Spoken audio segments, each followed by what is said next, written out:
ವಸುದೇವಸುತಂ ದೇವಂ ಕಂಸಚಾಣೂರಮರ್ದನಂ ದೇವಕೀ ಪರಮಾನಂದಂ ಕೃಷ್ಣಂ ವಂದೇ ಜಗದ್ಗುರುಂ ಪುಷ್ಪಸಂಕಾಶಂ ಆಲನೂಪುರಶೋಭಿತಂ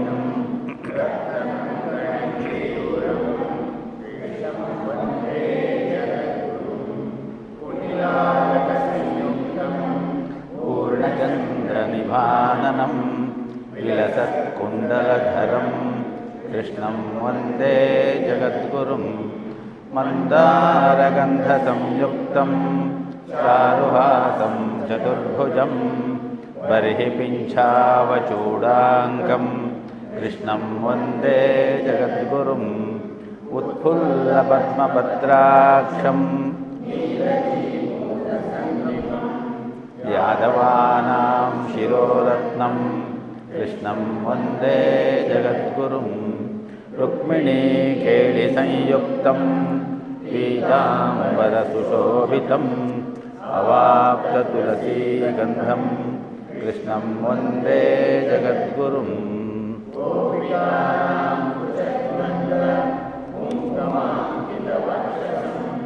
श्रीकेतं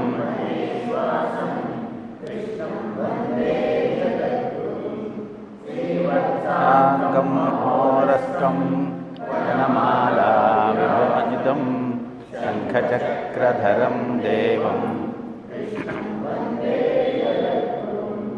कृष्णाष्टकः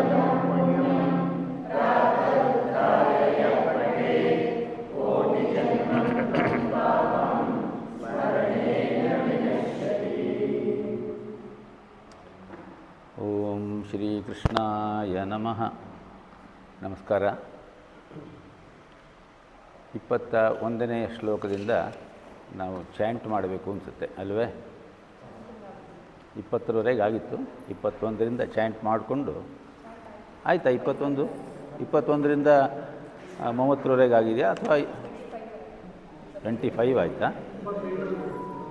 25 ಚಾಂಟಿಂಗ್ ಆಗಿದೆ, ಬಟ್ ಅದರ ಇದನ್ನು ನಾವು ಮಾಡಿಕೊಂಡಿಲ್ಲ, ಶ್ಲೋಕಗಳನ್ನು ಅರ್ಥ ಮಾಡಿಕೊಂಡಿಲ್ಲ, ಬರೀ ಚಾಂಟಿಂಗ್ ಮಾತ್ರ ಮಾಡಿದ್ವಿ. ಓಕೆ, ಒಂದು ಸಲ ಹೇಳೋಣ. ನಿರಾಶೀರ್ಯತ ಚಿತ್ತಾತ್ಮ ತ್ಯಕ್ತ ಸರ್ವಪರಿಗ್ರಹ ಶಾರೀರಂ ಕೇವಲಂ ಕರ್ಮ ಕುರ್ವನ್ನಾಪ್ನೋತಿ ಕಿಲ್ಬಿಷಂ ಯದೃಚ್ಛಾ ಲಾಭಸಂತುಷ್ಟೋ ದ್ವಂದ್ವಾತೀತೋ ವಿಮತ್ಸರಃ ತಮಸ್ಸಿದ್ಧಾವಸಿದ್ಧೌ ಚ ಕೃತ್ವಾಪಿ ನ ನಿಬಧ್ಯತೆ ಗತಸಂಗಸ್ಯ ಮುಕ್ತಸ್ಯ ಜ್ಞಾನಾವಸ್ಥಿತಚೇತಸಃ ಯಜ್ಞಾಯಾಚರತಃ ಕರ್ಮ ಸಮಗ್ರಂ ಪ್ರವಿಲೀಯತೆ ಬ್ರಹ್ಮಾರ್ಪಣಂ ಬ್ರಹ್ಮ ಹವಿರ್ಬ್ರಹ್ಮಾಗ್ನೌ ಬ್ರಹ್ಮಣಾಹುತಂ ಬ್ರಹ್ಮೈವ ತೇನ ಗಂತವ್ಯಂ ಬ್ರಹ್ಮ ಕರ್ಮ ಸಮಾಧಿನಾ ದೈವಮೇವಾಪರೇ ಯಜ್ಞಂ ಯೋಗಿನಃ ಪರ್ಯುಪಾಸತೆ ಬ್ರಹ್ಮಾಗ್ನಾವಪರೇ ಯಜ್ಞಂ ಯಜ್ಞೇನೈವೋಪಜುಹ್ವತಿ.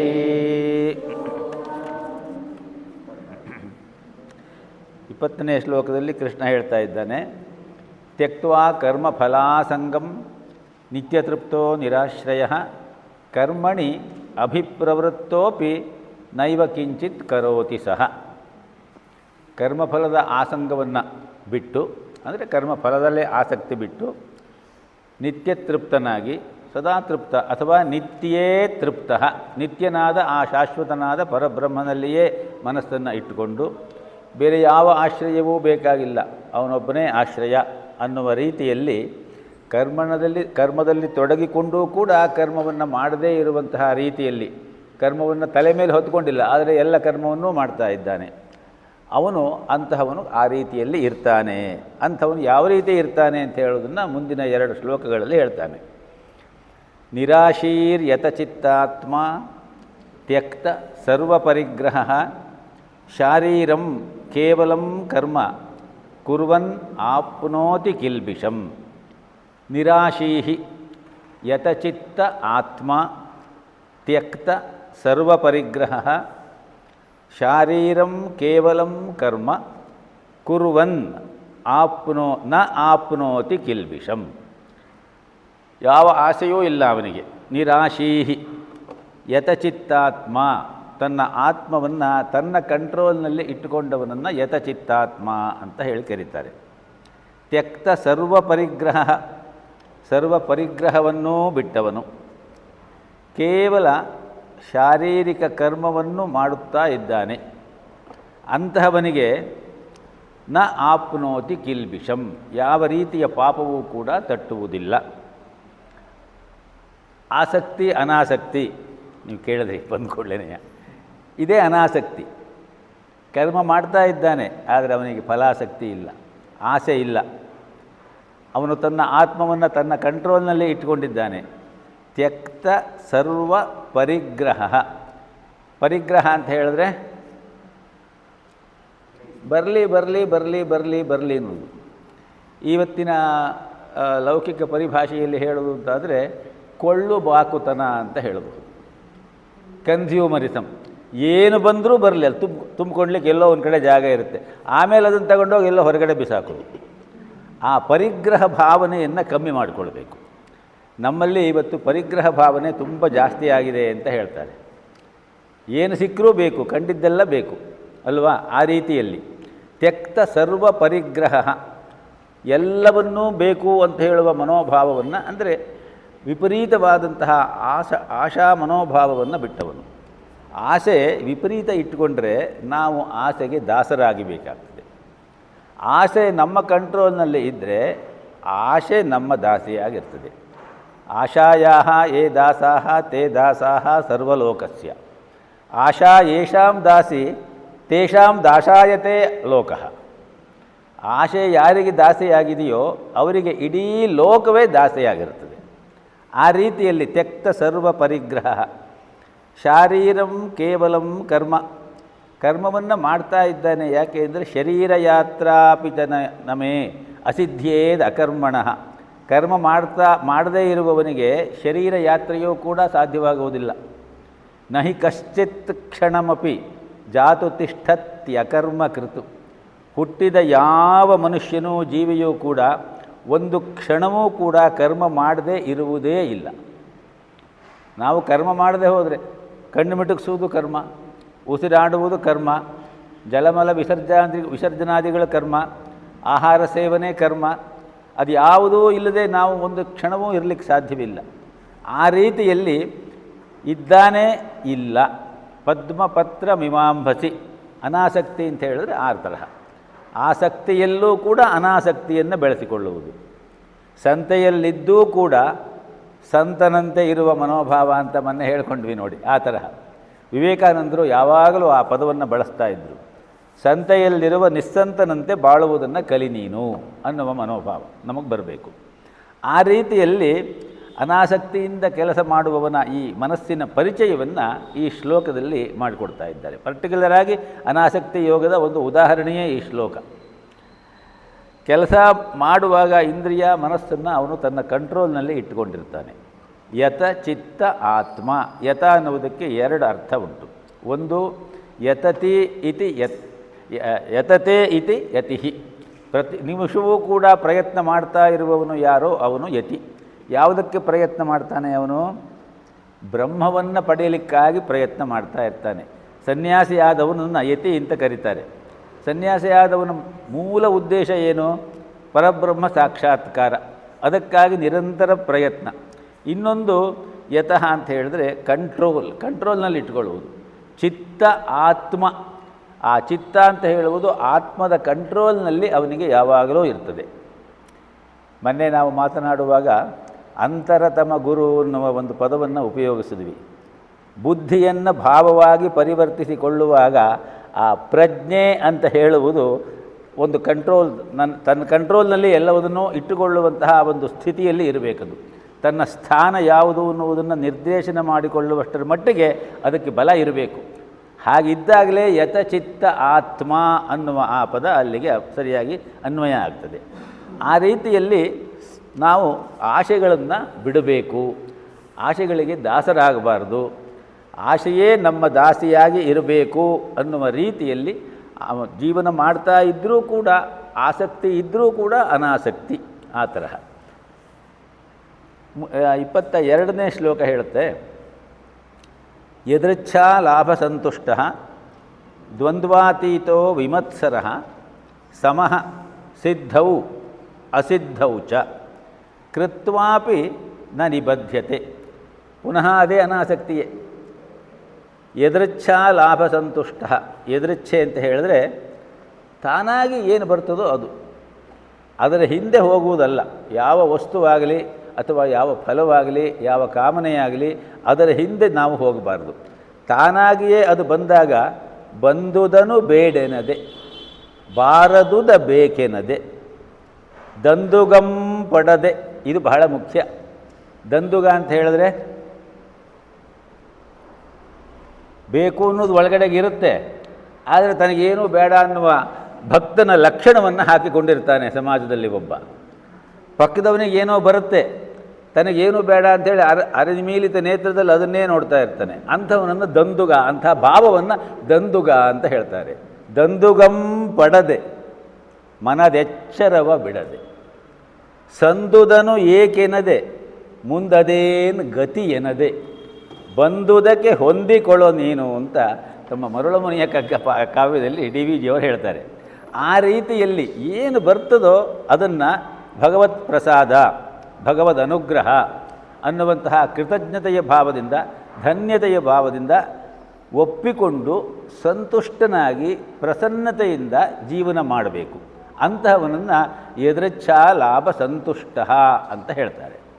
ದ್ವಂದ್ವಾತೀತ, ಯಾವುದೇ ರೀತಿಯ ಶೋಕ, ಮೋಹ, ರಾಗ, ದ್ವೇಷ, ಲಾಭ, ನಷ್ಟ, ಜಯ, ಅಪಜಯ, ಮಾನ, ಅಪಮಾನ ಇವುಗಳನ್ನೆಲ್ಲ ದ್ವಂದ್ವಗಳು ಅಂತ ಹೇಳ್ತಾರೆ. ಇವುಗಳನ್ನು ಮೀರಿದ್ದಾನೆ ಅವನು, ಅವನಿಗೆಲ್ಲವೂ ಒಂದೇ. ವಿಮತ್ಸರ, ಮತ್ಸರ ಅಂತ ಹೇಳಿದ್ರೆ ನಮಗೆಲ್ಲ ಗೊತ್ತು. ಮತ್ಸರ ಅಂದರೆ ಇನ್ನೊಬ್ಬರನ್ನು ನೋಡಿ ಕರಬುವುದು. ವಿಮತ್ಸರ ವಿರಹಿತ ಮತ್ಸರ. ಸಮಃ ಸಿದ್ಧವು ಅಸಿದ್ಧವು ಚ. ಒಂದು ಕಾರ್ಯ ಮಾಡಲಿಕ್ಕೆ ಅವನು ಉದ್ಯುಕ್ತನಾಗ್ತಾನೆ. ಒಮ್ಮೊಮ್ಮೆ ಅದು ಸಕ್ಸಸ್ ಆಗುತ್ತೆ, ಒಮ್ಮೊಮ್ಮೆ ಸಕ್ಸಸ್ ಆಗುವುದಿಲ್ಲ.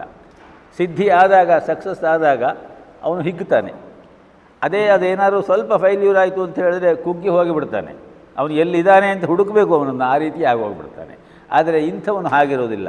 ಸಮಸಿದ್ಧವು ಚ ಅಸಿದ್ಧವು ಚ. ಅಂಥವನನ್ನು ಯಾವುದೂ ಕೂಡ ಕೃತ್ವಾಪಿ, ಕೆಲಸ ಮಾಡಿದ್ರೂ ಕೂಡ ಅದು ಅವನನ್ನು ನ ನಿಬದ್ಧತೆ, ಅವನನ್ನು ಬಂಧಿಸುವುದಿಲ್ಲ. ಆ ರೀತಿಯಲ್ಲಿ ಇದ್ದವನನ್ನು ಆ ರೀತಿ ಇರಬೇಕು. ಅದು ನಿಜವಾದ ಸಾಧಕನ ಒಂದು ಪರಿ ಅನ್ನುವ ಮಾತನ್ನು ಈ ಶ್ಲೋಕದಲ್ಲಿ ಹೇಳ್ತಾರೆ. ಯದೃಚ್ಛಾ ಲಾಭ ಸಂತುಷ್ಟ ಅಂತ ಹೇಳುವುದು ಬಹಳ ಸುಲಭ. ಆದರೆ ಇವತ್ತಿನ ಸಂದರ್ಭದಲ್ಲಿ, ಸಂಕೀರ್ಣವಾದಂತಹ ಜೀವನ ವ್ಯವಸ್ಥೆಯ ಇವತ್ತಿನ ಸಂದರ್ಭದಲ್ಲಿ ಹಾಗೆ ಇರುವುದು ಬಹಳ ಕಷ್ಟ. ಹಾಗೆ ಇರುವುದನ್ನು ಅಭ್ಯಾಸ ಮಾಡಿಕೊಂಡ್ರೆ, ಒಬ್ಬ ವಿದ್ವಾಂಸರು ಹೇಳ್ತಾರೆ ನೋಡಿ, ಜ್ಞಾನಿಗಳು ಆರೋಗ್ಯವೆಂಬ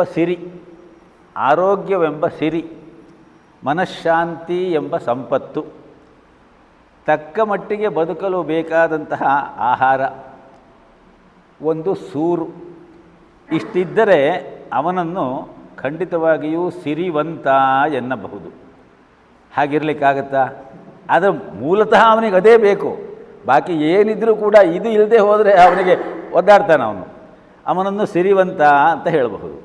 ಇದರ ಜೊತೆಗೆ ಸಮಚಿತ್ತ, ದಯೆ, ಕಾರುಣ್ಯ, ಪ್ರೇಮಲ ಸ್ವಭಾವಗಳು ಇವೂ ಕೂಡ ಸೇರಿಕೊಂಡಿದ್ದರೆ ಅವನೀಗ ಅತ್ಯಂತ ಶ್ರೀಮಂತನೇ ಸರಿ.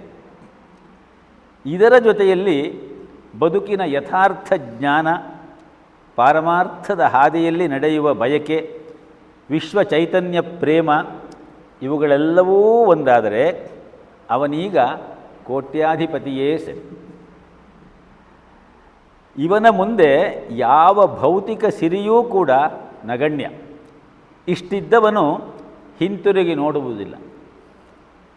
ಸಹಜವಾಗಿ ತನ್ನ ಸಹಜವಾಗಿ ತಾನು ಮಾಡುವ ಕರ್ಮದಿಂದ ಬರುವಂತಹ ಫಲದಿಂದ ಯಾವುದು ನಮ್ಮಲ್ಲಿಗೆ ಬರುತ್ತದೆಯೋ, ಮಾಡಿದ್ದುಣ್ಣೋ ಅಥವಾ ಪಡೆದಿದ್ದುಣ್ತೀಯೋ ದುಡಿದಿದ್ದುಣ್ತೀಯೋ ಅಂತ ನಮ್ಮ ಕನ್ನಡದಲ್ಲಿ ಒಂದು ಗಾದೆ ಉಂಟು. ನಾವು ದುಡಿದಿದ್ದನ್ನೆಲ್ಲ ನಾವು ಊಟ ಮಾಡ್ತೀವಿ ಅಂತ ಹೇಳಲಿಕ್ಕೆ ಆಗೋದಿಲ್ಲ. ನಾವು ಏನು ಪಡ್ಕೊಂಡು ಬಂದಿರ್ತೀವೋ ಅದನ್ನು ಮಾತ್ರವೇ ನಾವು ಊಟ ಮಾಡಲಿಕ್ಕೆ ಸಾಧ್ಯ. ಆ ರೀತಿಯಲ್ಲಿ ಕರ್ಮಫಲದಿಂದ ಯಾವುದು ನಮ್ಮಲ್ಲಿಗೆ ಬರುತ್ತದೆಯೋ ಅದನ್ನು ತಿರಸ್ಕರಿಸದೆ, ತ್ಯಜಿಸದೆ, ಗೌರವದಿಂದ, ಕೃತಜ್ಞತೆಯಿಂದ ಸ್ವೀಕರಿಸಿ ಅನುಭವಿಸುವ ಮೂಲಕ ಆತ ಧನ್ಯನಾಗುತ್ತಾನೆ, ಧನ್ಯನಾಗಬೇಕು. ಆ ರೀತಿಯಲ್ಲಿ ಜೀವನವನ್ನು ಇರುವ ಕೆಲಸವ ಮಾಡು ಕಿರಿದೆನದೆ ಮನವಿಟ್ಟು, ದೊರೆತುದನು ಪ್ರಸಾದವೆಂದುಣ್ಣು. ಏನು ದೊರೆಯುತ್ತೋ ಅದನ್ನು ಪ್ರಸಾದವೆಂದುಣ್ಣು. ಧರಿಸು ಲೋಕದ ಭರವ ಪರಮಾರ್ಥವನ್ನು ಬಿಡದೆ, ಹೊರಡು ಕರೆ ಬರಲು ಅಳದೆ. ಈ ಮನೋಭಾವ ಯಾರಿಗಿರುತ್ತೋ ಅವನು ಯದೃಚ್ಛಾ ಲಾಭ ಸಂತುಷ್ಟ, ದ್ವಂದ್ವಾತೀತ, ಸಮಸ್ಸಿದ್ಧವು ಅಸಿದ್ಧವು ಚ, ಆ ರೀತಿಯಲ್ಲಿ ಹೇಳಬಹುದು. ಇದನ್ನು ಶಂಕರರು ಬಹಳ ಸುಂದರವಾಗಿ ಹೇಳ್ತಾರೆ. ಭಜಗೋವಿಂದಂ ಸ್ತೋತ್ರದ 2ನೇ ಶ್ಲೋಕದಲ್ಲೇ ಹೇಳ್ತಾರೆ. ಮೂಢ ಜಹೀಹಿ ಧನಾಗಮ ತೃಷ್ಣಾಂ ಕುರು ಸದ್ಬುದ್ಧಿಂ ಮನಸಿ ವಿತೃಷ್ಣಾಂ ಎಲ್ಲಭಸೆ ನಿಜ ಕರ್ಮೋಪಾತ್ತಂ. ಅದನ್ನೇ ಇಲ್ಲಿ ಹೇಳ್ತಾ ಇರೋದು. ಎಲ್ಲಭಸೆ ನಿಜ ಕರ್ಮೋಪಾತ್ತಂ ವಿತ್ತಂ ತೇನ ವಿನೋದಯ ಚಿತ್ತಂ. ನಿನ್ನ ನಿಜ ಕರ್ಮದಿಂದ ನಿನಗೆ ಏನು ಸಿಕ್ಕುತ್ತದೆಯೋ, ಯಾರನ್ನೂ ನೋಯಿಸದೆ, ಯಾರಿಗೂ ಸಂಕಟ ಕೊಡದೆ, ಯಾರನ್ನೂ ವಶೀಲಿ ಬಾಜಿ ಮಾಡದೆ, ನಿನ್ನ ನಿಜ ಕರ್ಮದಿಂದ ಪ್ರಾಮಾಣಿಕವಾಗಿ ನೀನು ಏನು ದುಡಿತೀಯೋ, ಎಲ್ಲಭಸೆ ನಿಜ ಕರ್ಮೋಪಾತ್ತಂ ವಿತ್ತಂ ತೇನ, ಆ ಸಂಪತ್ತಿನಿಂದ, ಆ ಐಶ್ವರ್ಯದಿಂದ, ಆ ದ್ರವ್ಯದಿಂದ, ಆ ಹಣದಿಂದ ವಿನೋದಯ ಚಿತ್ತಂ, ನಿನ್ನ ಮನಸ್ಸನ್ನು ಸಂತೋಷವಾಗಿ ಇಟ್ಟುಕೊಳ್ಳುವ ಪ್ರಯತ್ನದಲ್ಲಿ ನೀನು ಜಯಶೀಲನಾದರೆ ಗೀತೆಯ ಶ್ಲೋಕಗಳು ನಿನಗೆ ಅರ್ಥವಾಗಿದೆ ಅಂತ ಅರ್ಥ. ಆ ರೀತಿಯಲ್ಲಿ ಅದು ಬಹಳ ಮುಖ್ಯ. ಭರ್ತೃಹರಿ ಒಂದು ಮಾತನ್ನು ಹೇಳ್ತಾನೆ. ಒಬ್ಬ ರಾಜನ ಹತ್ರ ಒಬ್ಬ ಸನ್ಯಾಸಿ ಬರ್ತಾನಂತೆ. ಸನ್ಯಾಸಿ ನಾರು ಮಡಿಯನ್ನು ಉಟ್ಟುಕೊಂಡಿರ್ತಾನೆ. ಸಾಮಾನ್ಯವಾಗಿ ಅವರೆಲ್ಲ ಉಟ್ಟುಕೊಳ್ಳುವುದು ನಾರಿನ ಬಟ್ಟೆ ಅಲ್ಲವೇ. ರಾಜನಿಗೆ ಆ ಸನ್ಯಾಸಿಯನ್ನು ನೋಡಿ, ಏನು ಇಂತಹ ನಾರು ಮಡಿ ಉಟ್ಕೊಂಡಿದ್ದೀಯಾ ನೀನು, ನಿನಗೇನು ಅದರಿಂದ ಸಂತೋಷ ಆಗುತ್ತಾ ಹಾಗೆ ಅಂತ ಒಂದು ರೀತಿಯ ಉಪಹಾಸದ ಭಾವದಲ್ಲಿ ಕೇಳ್ತಾನಂತೆ. ಅದಕ್ಕೆ ಆ ಸನ್ಯಾಸಿ ಉತ್ತರ ಕೊಡ್ತಾನೆ, ವಯಮಿಹ ಪರಿತುಷ್ಟಾ ವಲ್ಕಲೈ ತ್ವಂ ದುಕೂಲೈ ಸಮ ಇಹ ಪರಿತೋಷಃ ನಿರ್ವಿಶೇಷೋ ವಿಶೇಷ. ರಾಜ, ನಾವು ಇಲ್ಲಿ ಅತ್ಯಂತ ಸಂತೋಷದಿಂದ ಇದ್ದೇವೆ ಈ ಬಟ್ಟೆಯನ್ನು ಉಟ್ಟುಕೊಂಡು, ನಾರಿನ ಮಡಿಯನ್ನು. ಅದೇ ರೀತಿಯಲ್ಲಿ ನೀನೂ ಕೂಡ ದುಕೂಲ ಅಂತ ಹೇಳಿದ್ರೆ ಚಿನ್ನದ ಬಣ್ಣದ ಕಿನಕಾಪಿನ ವಸ್ತ್ರ, ಪೀತಾಂಬರಾದಿ ವಸ್ತ್ರಗಳು ದುಕೂಲ ಅಂತ ಹೇಳಿದ್ರೆ. ನೀನು ದುಕೂಲ ಉಟ್ಕೊಂಡು ಸಂತೋಷ ಪಡ್ತಾ ಇದ್ದೀನಿ ಅಂತ ಭಾವಿಸ್ತಾ ಇದ್ದೀಯ. ಆದರೆ ಸಮ ಇಹ ಪರಿತೋಷಃ, ಬಟ್ಟೆಯ ಮುಖ್ಯವಾದ ಉದ್ದೇಶ ಏನು ಅಂತ ಕೇಳಿದ್ರೆ ಮಾನ ಮುಚ್ಚುವುದು. ಆ ದೃಷ್ಟಿಯಿಂದ ನಿನ್ನ ಇಬ್ಬರ ಮನಸ್ಸು ಕೂಡ ಸಮಾನವಾದ ಸಂತೋಷದಲ್ಲಿಯೇ ಇದೆ. ಆದ್ದರಿಂದ ಸತುಭವತಿ ದರಿದ್ರೋ ಯಸ್ಯ ತೃಷ್ಣಾ ವಿಶಾಲ. ಯಾರು ದರಿದ್ರರು ಅಂತ ಕೇಳಿದ್ರೆ ಯಾರ ತೃಷ್ಣೆ, ಬೇಕು ಬೇಕು ಬೇಕು ಅನ್ನುವ ದಾಹ ಯಾರದ್ದು ಜಾಸ್ತಿ ಇರುತ್ತೋ ಸತುಭವತಿ ದರಿದ್ರ, ಅವನು ದರಿದ್ರ. ನಮ್ಮಲ್ಲಿ ಒಂದು ಮಾತನ್ನು ಹೇಳ್ತಾರೆ, ಉಪರಿ ಉಪರಿ ಪಶ್ಯಂತಂ ಸರ್ವೈರಿವ ದರಿದ್ರತಿ. ಮೇಲೆ ಮೇಲೆ ನಾವು ನೋಡ್ತಾ ಹೋದರೆ ಈ ಸಮಾಜದಲ್ಲಿ ಪ್ರತಿಯೊಬ್ಬರೂ ದರಿದ್ರರೇ. ಒಬ್ಬ ಇದ್ದ ಹಾಗೆ ಇನ್ನೊಬ್ಬ ಇರಲಿಕ್ಕೆ ಸಾಧ್ಯವೂ ಇಲ್ಲ. ನಾನು ಪಕ್ಕದ ಮನೆಯವನನ್ನು ನೋಡಿ ಅವನ ಹತ್ರ ಕಾರಿದೆ, ನನ್ನ ಹತ್ರ ಬರೀ ಒಂದು ಮೋಟ್ರ್ ಬೈಕ್ ಇದೆ ಅಂತ ಹೇಳಿದ್ರೆ ಅಷ್ಟರ ಮಟ್ಟಿಗೆ ನಾನು ದರಿದ್ರನೇ, ಅಷ್ಟರ ಮಟ್ಟಿಗೆ ನನ್ನ ಮನಸ್ಸು ಸಣ್ಣದಾಯಿತು. ಉಪರಿ ಉಪರಿ ಪಶ್ಯಂತಂ ಸರ್ವೈರಿವ ದರಿದ್ರತಿ. ಆದರೆ ಮನಸ್ಸು ತುಂಬಿಕೊಂಡಿದ್ದರೆ, ಮನಸ್ಸಿನಲ್ಲಿ ಮೇಲೆ ನಾವು ಹೇಳಿಕೊಂಡಂತಹ ಆರೋಗ್ಯಾದಿ ಭಾಗ್ಯಗಳು ಅಥವಾ ಮಿನಿಮಮ್ಮು ಏನು ಬೇಕೋ ಅವೆಲ್ಲವೂ ಇದ್ದು ಆ ಜಗತ್ ಪ್ರೇಮ ಭಾವನೆ, ವಿಶ್ವ ಚೈತನ್ಯ ಭಾವನೆ ಇವುಗಳೆಲ್ಲ ಸೇರಿಕೊಂಡಿದ್ದರೆ, ದಯಾಭಾವನೆ, ಸೇವಾಭಾವನೆ, ಪ್ರೇಮಳ ಭಾವನೆ ಇವುಗಳೆಲ್ಲ ಸೇರಿಕೊಂಡಿದ್ದರೆ ಮನಸ್ಸು ತುಂಬಿಕೊಂಡು ಪ್ರಸನ್ನವಾಗಿರ್ತದೆ. ಸತುಭವತಿ ದರಿದ್ರೋ ಯಸ್ಯ ತೃಷ್ಣಾ ವಿಶಾಲ. ಯಾರ ತೃಷ್ಣೆ ವಿಶಾಲವಾಗಿದೆಯೋ ಅವನು ದರಿದ್ರ. ಮನಸ್ಸಿ ಚ ಪರಿತುಷ್ಟೆ ಕೋ ಅರ್ಥವಾನ್ ಕೋ ದರಿದ್ರ. ಮನಸ್ಸು ಸಂತೋಷವಾಗಿದ್ದರೆ ಯಾರು ದರಿದ್ರರು, ಯಾರು ಶ್ರೀಮಂತರು, ಇದು ಭರ್ತೃಹರಿ ಕೇಳುವಂತಹ ಮಾತು. ಆದ್ದರಿಂದ ನಮ್ಮ ಮನಸ್ಸು ಎದೃಚ್ಛಾಲಾಭ ಸಂತುಷ್ಟ ಅನ್ನುವುದರಲ್ಲಿ ಇರಬೇಕು. ಈ ಶ್ಲೋಕವನ್ನು ಬಹಳ ವಿಶೇಷವಾಗಿ ಎಲ್ಲ ಕಡೆಯೂ ಇದನ್ನು ಕೋಟ್ ಮಾಡ್ತಾರೆ. ಸಾಮಾನ್ಯವಾಗಿ ಸಮಾಜದಲ್ಲಿ ಇವತ್ತು ಆ ಎದೃಚ್ಛಾಲಾಭ ಸಂತುಷ್ಟ ಮನೋಭಾವನೆ ಇಲ್ಲವಾಗಿದೆ. ಆಚಾರ್ಯರು ಶಂಕರರು ಸಾಧನ ಪಂಚಕ ಅಂತ ಒಂದು ಬರೆದಿದ್ದಾರೆ. ಗೃಹಸ್ಥನಾದವನು ಯಾವ ರೀತಿಯಲ್ಲಿ ತನ್ನ ಜೀವನವನ್ನು ಸಂಪನ್ನ ಮಾಡಿಕೊಂಡು ಹಂತ ಹಂತವಾಗಿ ಗೃಹಸ್ಥ ಜೀವನದ ನಿತ್ಯ ನೈಮಿತ್ತಿಕ ಜೀವನದ ಜೊತೆಯಲ್ಲೇ ಅವನು ಒಂದು ಮೇಲ್ಮಟ್ಟಕ್ಕೆ ಹೋಗಬಹುದು ಅನ್ನುವುದನ್ನು ಹೇಳುವಾಗ ಮೊದಲನೇ ಶ್ಲೋಕದಲ್ಲಿ ಹೇಳ್ತಾರೆ ಅವರು, ವೇದೋ ನಿತ್ಯಮಧೀಯತಾಂ ತದುದಿತಂ ಕರ್ಮಸ್ವನುಷ್ಠೀಯತಾಂ. ಇಲ್ಲಿ ವೇದ ಅಂದರೆ ಶಾಸ್ತ್ರಗಳು, ಪುರಾಣ ಗ್ರಂಥಗಳು, ಶಾಸ್ತ್ರಗಳು, ಕಾವ್ಯಗಳು, ಸದ್ಭಾವವನ್ನು ಸದ್ಬುದ್ಧಿಯನ್ನು ನಮ್ಮಲ್ಲಿ ಪ್ರೇರೇಪಿಸುವ ಎಲ್ಲ ಸಾಹಿತ್ಯವನ್ನು ನಿತ್ಯವೂ ಓದಬೇಕು.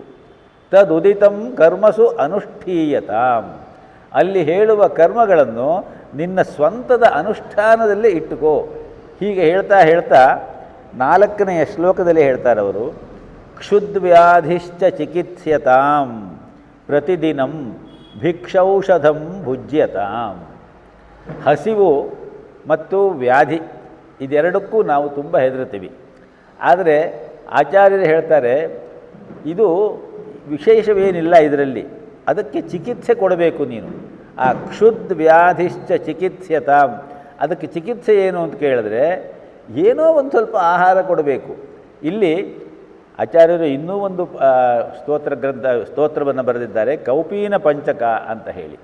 ಆ ಕೌಪೀನ ಪಂಚಕದಲ್ಲಿ ಅವರು ಸನ್ಯಾಸಿಯಾದವನು ಯಾವ ರೀತಿಯಲ್ಲಿ ಜೀವನ ಮಾಡ್ತಾನೆ ಅನ್ನುವುದನ್ನು ಬಹಳ ಸುಂದರವಾಗಿ ವರ್ಣಿಸ್ತಾರೆ. ಅವನಿಗೆ ಸನ್ಯಾಸಿಯಾದವನಿಗೆ ಯಾವುದೇ ರೀತಿಯ ಸಾಮಗ್ರಿಗಳು ಏನೂ ಇಟ್ಕೊಂಡಿರುವುದಿಲ್ಲ. ಅವನು ಪ್ರತಿನಿತ್ಯ ಯಾರು ಮನೆಗೆ ಹೋಗಿ ಭವತಿ ಭಿಕ್ಷಾಂದೇಹಿ ಅಂಥೇಳಿ ಗೃಹಿಣಿಯರ ಎದುರು ಕೈ ಹಿಡಿಬೇಕು. ಪಾತ್ರೆ ಯಾವುದು ಆಹಾರ ಹಾಕಿಸ್ಕೊಡ್ಲಿಕ್ಕೆ ಅಂತ ಕೇಳಿದ್ರೆ ಇದೇ ಪಾತ್ರೆ ಅವನಿಗೆ. ಆ ರೀತಿಯಲ್ಲಿ ಅದನ್ನು ಭಿಕ್ಷಾ ಎನ್ನುವ ಆ ಒಂದು ಔಷಧಿ ಅಂತ ಹೇಳ್ತಾರೆ ಆಚಾರ್ಯರು. ಕ್ಷುದ್ವ್ಯಾಧಿಗಳಿಗೆ ಚಿಕಿತ್ಸೆ ಮಾಡುವುದು ಯಾವುದರಿಂದ ಅಂತ ಕೇಳಿದ್ರೆ ನೀನು ಭಿಕ್ಷೌಷಧಂ ಭುಜ್ಯತಾಂ, ಎದೃಚ್ಛಾಲಾಭ ಸಂತುಷ್ಟ ಅನ್ನುವ ಮನೋಭಾವಕ್ಕೆ ಒಂದು ಉದಾಹರಣೆ. ಭಿಕ್ಷೆ ಅಂತ ಹೇಳಿದ ಕೂಡಲೇ ಅಯ್ಯೋ ನಾವೇನು ಭಿಕ್ಷೆ ಬೇಡಲಿಕ್ಕೆ ಅರ್ಜುನ ಹೇಳಿದ್ದಾನೆ, ಪ್ರಾರಂಭದ ಶ್ಲೋಕದಲ್ಲೇ ಹೇಳಿದ್ದಾನೆ ಅಲ್ವಾ. ಆದ್ದರಿಂದ ಆ ರೀತಿ ಯೋಚನೆ ಮಾಡಬಾರ್ದು.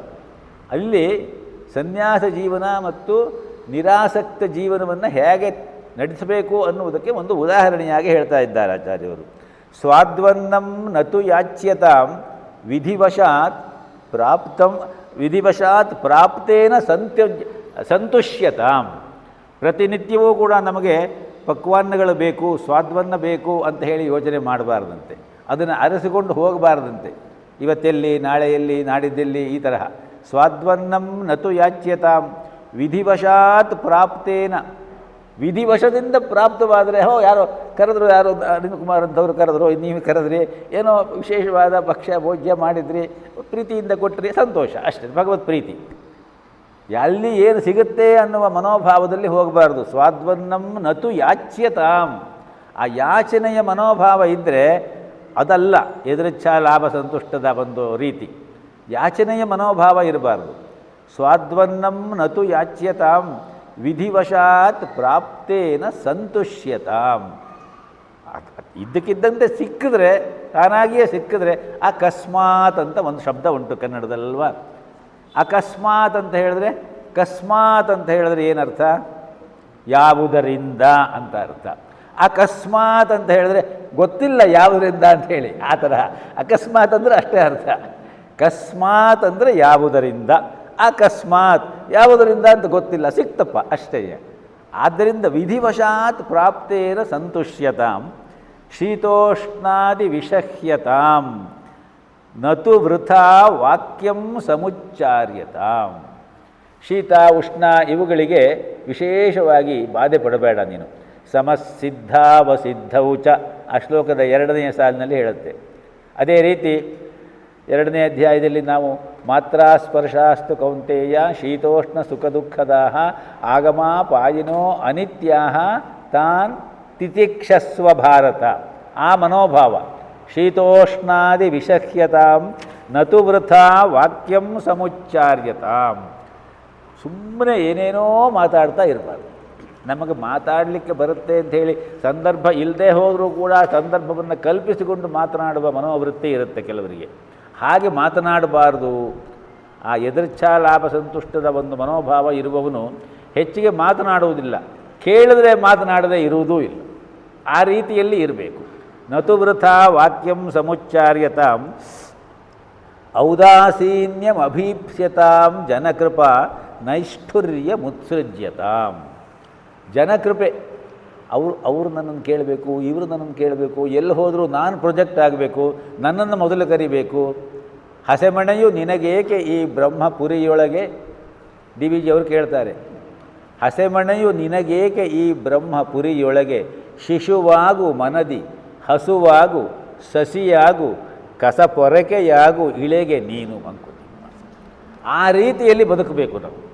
ಅದನ್ನು ಇಲ್ಲಿ ಜನಕೃಪಾ ಔದಾಸೀನ್ಯಂ ಅಭೀಪ್ಸ್ಯತಾಂ, ಜನಕೃಪೆಯಲ್ಲಿ ಔದಾಸೀನ್ಯವನ್ನು ಇಟ್ಟುಕೊಳ್ಳಬೇಕು ನಾವು. ಆದರೆ ನೈಷ್ಠುರ್ಯ ಮುತ್ಸೃಜ್ಯತಾಂ, ನಿಷ್ಠುರತೆಯನ್ನು ಇಟ್ಟುಕೊಳ್ಳಬಾರದು. ಪ್ರೀತಿಯಿಂದ ಯಾರೋ ಗೌರವದಿಂದ ಗುರುಗಳೇ ಅಂತ ಹೇಳಿದ್ರೆ ನಾನು ಗುರು ಅಲ್ಲ ರೀ ಯಾರಿಗೂ, ಹಾಗೆ ಹೇಳಬಾರ್ದು. ನೈಷ್ಠುರ್ಯತೆ ಇರಬಾರ್ದು. ದಂಭ ಕಠಿಣತೆ ಬಿಟ್ಟು ನಿಯಮ ನಿಷ್ಠೆಗಳಿರಲಿ, ಸೌಮ್ಯವೆಲ್ಲೆಡೆ ಅದರಿಂದ ಕಾಣು. ಇದು ಡಿ ವಿ ಜಿಯವರು ಈ ಶ್ಲೋಕಕ್ಕೆ 10 ಪದ್ಯಗಳನ್ನು ಕೊಡ್ತಾರೆ. ಡಿ ವಿ ಜಿಯವರು ಪ್ರತಿನಿತ್ಯದ ಜೀವನದಲ್ಲಿ ನಾವು ಅದನ್ನು ಅನುಸರಿಸಲಿಕ್ಕೆ ಸಾಧ್ಯ ಆಗ್ತದೆ. ಆ ರೀತಿಯಲ್ಲಿ ನೈಷ್ಠುರ್ಯ ಮುತ್ಸೃಜ್ಯತಾಂ, ನೈಷ್ಠುರ್ಯವನ್ನು ಇಟ್ಟುಕೊಳ್ಳಬಾರದು. ಈ ಶ್ಲೋಕಕ್ಕೆ ಸಂವಾದಿಯಾದಂತಹ ಇನ್ನೊಂದು ಶ್ಲೋಕವನ್ನು ಡಿ ವಿ ಜಿಯವರು ಹೇಳ್ತಾರೆ. ಅಂದಿಗಂದಿನ ದುಡಿಮೆ ಸಂದನಿತರಲಿ ತೃಪ್ತಿ, ಕುಂದದುಬ್ಬಸದ ಪಾಡು ನಮಗಾಗದಿರಲಿ. ನಮ್ಮ ಪಾಡು ಹೇಗಿರಬೇಕು ಅಂದರೆ ಕುಂದದ ಉಬ್ಬಸದ ಪಾಡು ನಮಗೆ ಆಗದಿರಲಿ. ಆ ಉಬ್ಬಸದ ಪಾಡು ಅಂದರೆ ಗೊತ್ತಲ್ವ? ಅಯ್ಯೋ ಏನಪ್ಪ, ಅದು ಕುಂದದೇ ಇರುವಂತಹ ರೀತಿಯಲ್ಲಿ ನಮಗಾಗಬಾರ್ದು. ಅಂದರೆ ಉಬ್ಬಸದ ಪಾಡು ನಮಗೆ ಬೇಡ. ಕುಂದದುಬ್ಬಸದ ಪಾಡು ನಮಗಾಗದಿರಲಿ.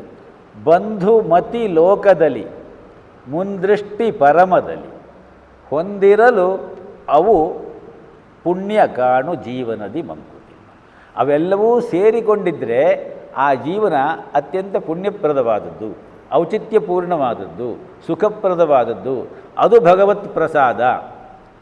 ದೊರೆವ ಜೀತಕ್ಕೆ ಇಲ್ಲೊಂದು ಮಾತನ್ನು ಹೇಳ್ತಾರೆ ಅವರು. ಸರಳತೆಯ ಪರಿತುಷ್ಟಿ ಪರಮಾರ್ಥ ದೃಷ್ಟಿ. ಎದೃಚ್ಛಾ ಲಾಭ ಸಂತುಷ್ಟಿ ಹೇಗಿರ್ತಾನೆ ಅಂದರೆ ಸರಳತೆಯ ಪರಿತುಷ್ಟಿ ಪರಮಾರ್ಥ ದೃಷ್ಟಿ. ಆ ದೃಷ್ಟಿ ಹೇಗೆ ಬರಬೇಕು? ಆ ದೃಷ್ಟಿ ಹೇಗೆ ಬರಬೇಕು ಅಂದರೆ ದೊರೆವ ಜೀತಕ್ಕೆ ದುಡಿತ ಮರುದಿನದ ಚಿಂತೆ ಮಿತ, ಹೊರೆಯ ಹಗುರಾಗಿಸುವ ಗೆಳೆಯರೊಡನಾಟ.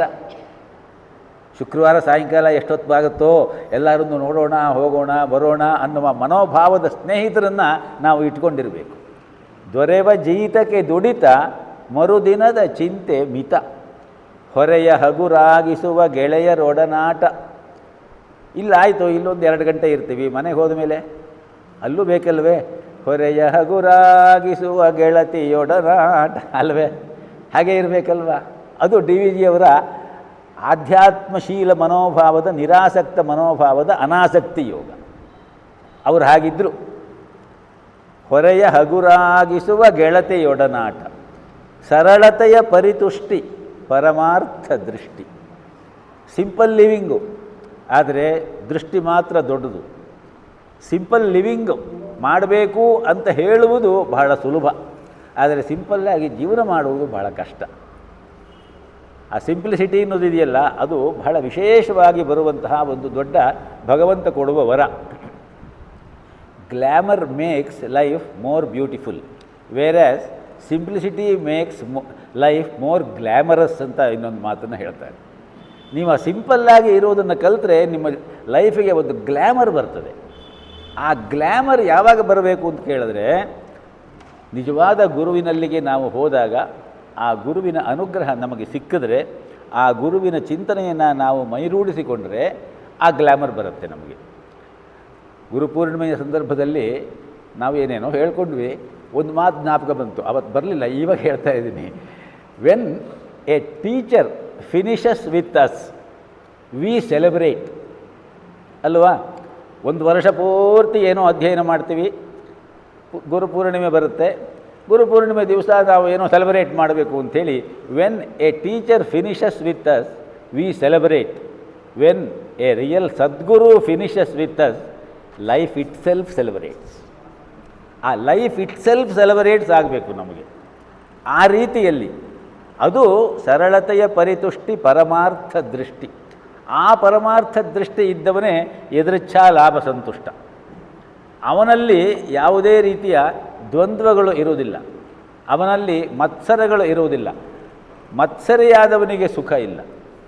ದುರ್ಯೋಧನನಲ್ಲಿ ಏನಿರಲಿಲ್ಲ, ಯಾವ ಯೋಗ್ಯತೆ ಇರಲಿಲ್ಲ ಅವನಲ್ಲಿ. ಶಕ್ತಿ ಇತ್ತು, ಬಲ ಇತ್ತು, ವಿದ್ಯೆ ಇತ್ತು, ಶಸ್ತ್ರಾಸ್ತ್ರ ಪ್ರಾವೀಣ್ಯತೆ ಇತ್ತು, ಪ್ರತಿಯೊಂದೂ ಇತ್ತು. ಆದರೆ ಎಲ್ಲ ಬಣ್ಣವನ್ನು ಮಸಿ ನುಂಗಿತು ಅಂತ ಹೇಳಿ ಮತ್ಸರ ತುಂಬಿಕೊಂಡಿತ್ತು. ಅದರಿಂದ ಅವನು ಹಾಳಾದ. ಆದ್ದರಿಂದ ವಿಮತ್ಸರ, ಇದೆಲ್ಲ ನಮಗೆ ಜೀವನದ ಪಾಠಗಳು. ಪ್ರತಿನಿತ್ಯದ ಜೀವನದಲ್ಲಿ ನಾವು ಹೇಗಿರಬೇಕು. ಈ ಮತ್ಸರ ಅಂತ ಹೇಳೋದಿದೆಯಲ್ಲ, ಅದು ಬಹಳ ವಿಶೇಷವಾದಂತಹ ಒಂದು ಗುಣ ಅಲ್ಲ, ಅದು ಅವಗುಣ. ಯಾಕೆಂದರೆ ಯಾರನ್ನೂ ಬಿಟ್ಟಿಲ್ಲ ಈ ಮತ್ಸರ ಅಂತ ಹೇಳ್ತಾರೆ. ಆಧ್ಯಾತ್ಮ ಜೀವನದಲ್ಲಿ ತೊಡಗಿಕೊಂಡಿರ್ತಾರೆ ಅಂತ ಇಟ್ಕೊಳ್ಳಿ. ಇಬ್ಬರು ಇರ್ತಾರೆ ಮೆಂಡಿಕೇಟ್ಸ್, ಬ್ರಹ್ಮಚಾರಿಗಳು. ಅದರಲ್ಲಿ ಒಬ್ಬ ಅವನ ಪೂರ್ವಜನ್ಮದ ಸಂಸ್ಕಾರಕ್ಕೆ ತಕ್ಕಂತೆ ಮೇಲೆ ಮೇಲೆ ಮೇಲೆ ಮೇಲೆ ಹೋಗ್ಬಿಡ್ತಾನೆ, ಇನ್ನೊಬ್ಬನಿಗೆ ಹೋಗ್ಲಿಕ್ಕೆ ಆಗೋದಿಲ್ಲ. ಆವಾಗ ಇವನಿಗೆ ಶುರುವಾಗುತ್ತೆ ಮತ್ಸರ. ಹಾಗೆ ಶುರುವಾಗಿ ಅಂತಹವರಿಂದ ಬೇರೆಯೇ ಸ್ಕೂಲ್ ಆಫ್ ಥಾಟ್ ಸಿದ್ಧವಾಗಿರುವುದನ್ನು ನಾವು ಈ ಸಮಾಜದಲ್ಲಿ ನೋಡಬಹುದು, ಉದಾಹರಣೆಗಳನ್ನು ಕೊಡಬಹುದು. ಅಂಥವರಿದ್ದಾರೆ. ಆದರೆ ಅದು ಬೇಕಾಗಿಲ್ಲ, ಆ ಮತ್ಸರ ಬರಬಾರ್ದು. ಆದರೆ ಅದು ಬರದೇ ಇರುವುದಿಲ್ಲ. ಆ ಮತ್ಸರ ಯಾರನ್ನೂ ಬಿಡುವುದಿಲ್ಲ. ಸಾಮಾನ್ಯವಾಗಿ ಆಧ್ಯಾತ್ಮ ಸಾಧನೆಯಲ್ಲಿ ತೊಡಗಿದವರನ್ನೂ ಕೂಡ ಎಲ್ಲೋ ಒಂದು ಕಡೆ ಈ ಮತ್ಸರ ಅಂತ ಹೇಳುವುದು ಹಿಡಿದು ಅಮರಿಕೊಂಡು ಬಿಡುತ್ತದೆ. ಆದ್ದರಿಂದ ಕೃಷ್ಣ ಇಲ್ಲಿ ಸ್ಪಷ್ಟವಾಗಿ ಹೇಳುವುದು, ದ್ವಂದ್ವಾತೀತೋ ವಿಮತ್ಸರ ಸಮಸಿದ್ಧಾವಸಿದ್ಧೌ ಚ ಕೃತ್ವಾಪಿ ನ ನಿಬದ್ಧತೆ. ಕೆಲಸವನ್ನು ಮಾಡಿದರೂ ಕೂಡ ಅವನು ಯಾವುದಕ್ಕೂ ಕೂಡ ಅಂಟು ಹಾಕಿಕೊಂಡು ಇರುವುದಿಲ್ಲ. ಆ ಅಂಟಿನ ತಂಟೆ ಅವನಿಗಿರುವುದಿಲ್ಲ. ನಂಟು ತಂಟೆಗಳ ಗಂಟು ಈ ಬ್ರಹ್ಮ ಭಂಡಾರ. ಅಂಟಿಲ್ಲವೆನಗೆ ಇದರೊಳಗೆ ಎನ್ನದಿರದೆಂದುಂ ಅನ್ನುವ ರೀತಿಯಲ್ಲಿ ಇರಬೇಕು. ನಂದು ಯಾವುದೂ ಇಲ್ಲ ಅನ್ನುವ ಆ ಅಂಟಿಲ್ಲ ಅನ್ನುವ ರೀತಿಯಲ್ಲಿ ಇದ್ದರೂ ಕೂಡ ಅಂಟು ಇದ್ದೇ ಇರುತ್ತೆ ಅನ್ನೋದು ಒಳಗಡೆ ಗೊತ್ತಿರುತ್ತೆ ಅವನಿಗೆ. ಒಂಟಿ ನೀನು ಹಾಗೆ ತಿಳ್ಕೊಂಡು, ಒಂಟಿ ನೀನು ಒಳ ಜಗಕ್ಕಾಗಿ ಭಂಟ ಹೊರ ಜಗಕ್ಕಾಗಿ ಒಂಟಿಸಿಕೋ ಜೀವನವ ನೀನು. ಇದು ಇದೆಯಲ್ಲ, ಈ ಮನೋಭಾವ ಆಧ್ಯಾತ್ಮ ಸಾಧನೆಯ ತುರಿಯಾವಸ್ಥೆ ಅಂತ ಹೇಳ್ತಾರೆ. ಅದೇ ಅನಾಸಕ್ತಿ ಯೋಗ. ಒಳಗಡೆಗೆ ನೀವು ಒಂಟಿ, ಏಕಾಕಿ ಸಹವಾಸಿ ನೀನು. ಒಳಗಡೆ ಏನು ಏಕಸ್ವರೂಪನಾಗಿ ಇರ್ತಾನಲ್ಲ, ಅವನ ಸಹವಾಸದಲ್ಲಿಯೇ ಇರ್ತೀರಿ. ಹೊರಗಡೆ ಎಲ್ಲರ ಜೊತೆಯಲ್ಲೂ ನಾನಿದ್ದೇನೆ ಅನ್ನುವ ರೀತಿಯಲ್ಲಿ ತೋರಿಸ್ಕೊಳ್ತಾ ಇರ್ತೀರಿ. ಏಕಾಕಿ ಸಹವಾಸಿ, ಒಂಟಿ ನೀನು ಒಳ ಜಗಕ್ಕಾಗಿ ಭಂಟ ಹೊರ ಜಗಕ್ಕಾಗಿ ಒಂಟಿಸಿಕೋ ಜೀವನವ ನೀನು. ಆ ಅಲೋನ್ನೆಸ್ ಇದೆಯಲ್ಲ, ಅದು ಬರಬೇಕು. ಆವಾಗ ಲೋನ್ಲಿನೆಸ್ ಇರುವುದಿಲ್ಲ. ಅಲೋನ್ ಆಗಿದ್ದರೂ ಲೋನ್ಲಿನೆಸ್ ಇರುವುದಿಲ್ಲ. ಅಲೋನ್ ಮತ್ತು ಲೋನ್ಲಿನೆಸ್ ಎರಡಕ್ಕೂ ಹೊರಗಡೆಯ ಛಾಯೆಯಲ್ಲಿ ಒಂದೇ ರೀತಿಯ ಅರ್ಥ ಕಾಣುತ್ತೆ ನಮಗೆ ಅಲ್ವಾ? ಹಾಗಿಲ್ಲ. ಅಲೋನ್ನಲ್ಲಿ ಏನಿರುತ್ತೆ? ಆಲ್ ಇನ್ ಒನ್ ಇರುತ್ತೆ ಅಲ್ವಾ? ಲೋನ್ಲಿನೆಸ್ ಹಾಗಲ್ಲ.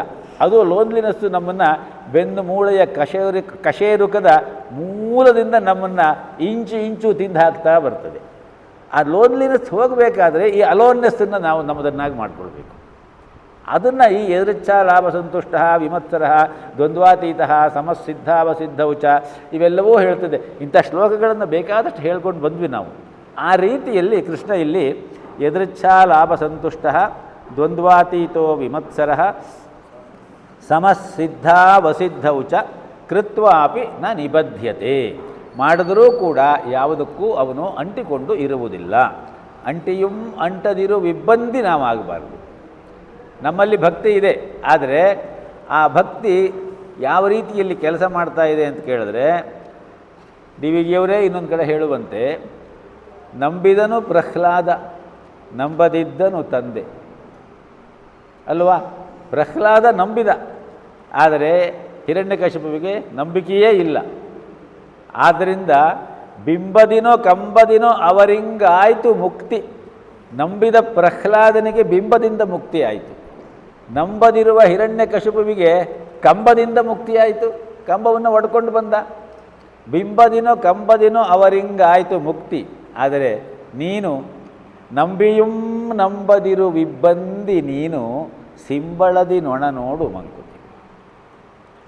ನಂಬಿಕೆ ಉಂಟು, ನಮ್ಮ ಕೆಲಸ ಆಗಬೇಕು ಅಂತಾದಾಗ ನಂಬಿಕೆ ಉಂಟು. ಕೆಲಸ ಆದಮೇಲೆ ಹಿಂದೆ ಒಬ್ಬ ಸಾಹಿತಿ ಇದ್ದರು, ಇನ್ನೊಬ್ಬ ದೊಡ್ಡ ಸಾಹಿತಿಯನ್ನು ಕುರಿತು ಏನೋ ಬಹಳ ಸಣ್ಣದಾಗಿ ಮಾತನಾಡಿದ್ರು. ಆ ಸಂದರ್ಭದಲ್ಲಿ ಆ ದೊಡ್ಡ ಸಾಹಿತಿ ಅದಕ್ಕೆ ಉತ್ತರ ಕೊಡಬೇಕು ಅಂತ ಬೇಕಾದಷ್ಟು ಜನ ಕೇಳಿಕೊಂಡಾಗ ಉತ್ತರ ಕೊಡಲಿಲ್ಲ.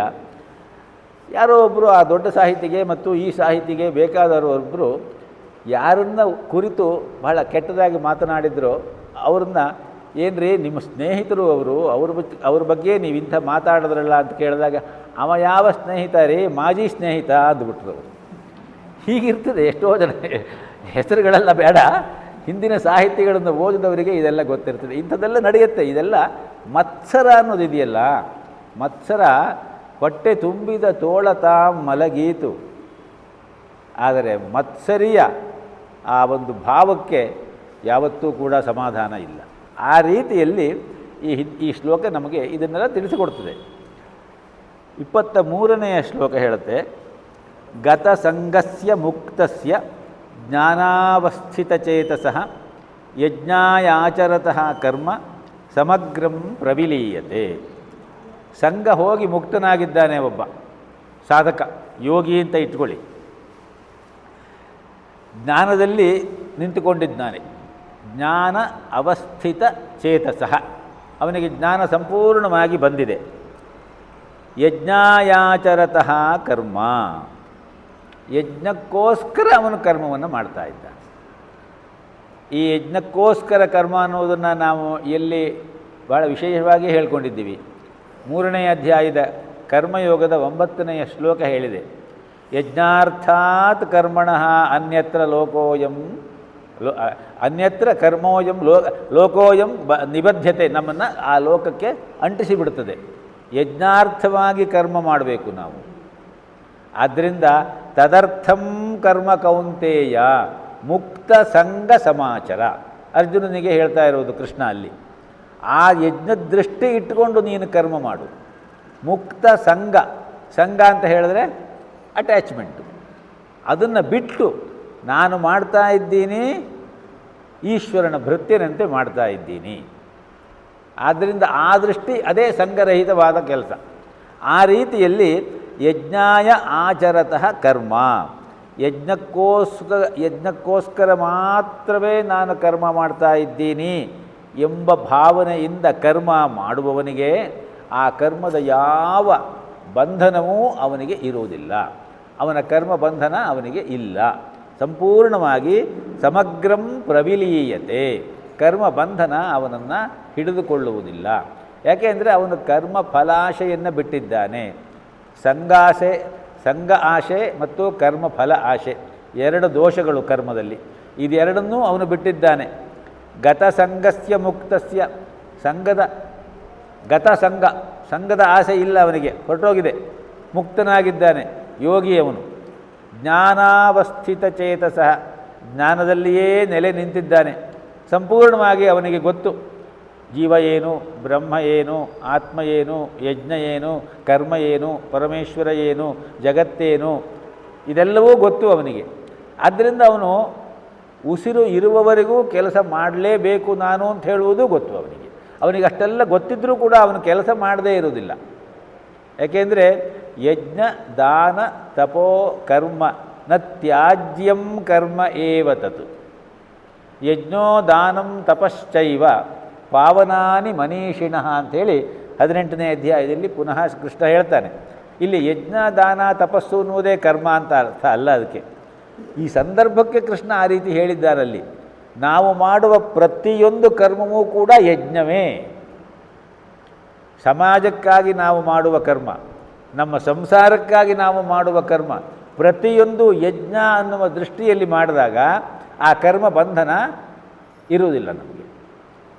ಅದು ಕರ್ತವ್ಯವಾಗಿ ನಾವು ಕರ್ಮ ಮಾಡ್ತೀವಿ. ಕರ್ಮಣ್ಯೇವಾಧಿಕಾರಸ್ಥೆ ಮಾ ಫಲೇಶು ಕದಾಚನ ಮಾ ಕರ್ಮಫಲ ಹೇತುರ್ಭೂ ಮಾತೇ ಮಾತೇ ಸಂಘ.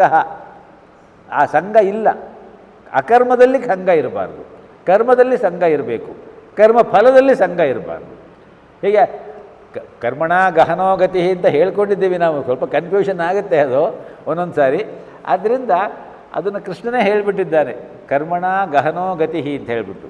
ಆ ರೀತಿಯಲ್ಲಿ ಯಜ್ಞಾಯ ಆಚರತಃ ಕರ್ಮ, ಯಜ್ಞದೃಷ್ಟಿಯಿಂದ ಯಾರು ಕರ್ಮ ಮಾಡ್ತಾರೋ ಅವನ ಸಂಪೂರ್ಣವಾದ ಕರ್ಮವೂ ಕೂಡ ಭಗವದರ್ಪಿತವಾಗಿ ಅವನು ಮಾಡುವುದೆಲ್ಲ ಕೃಷ್ಣಾರ್ಪಣವಾಗ್ತದೆ.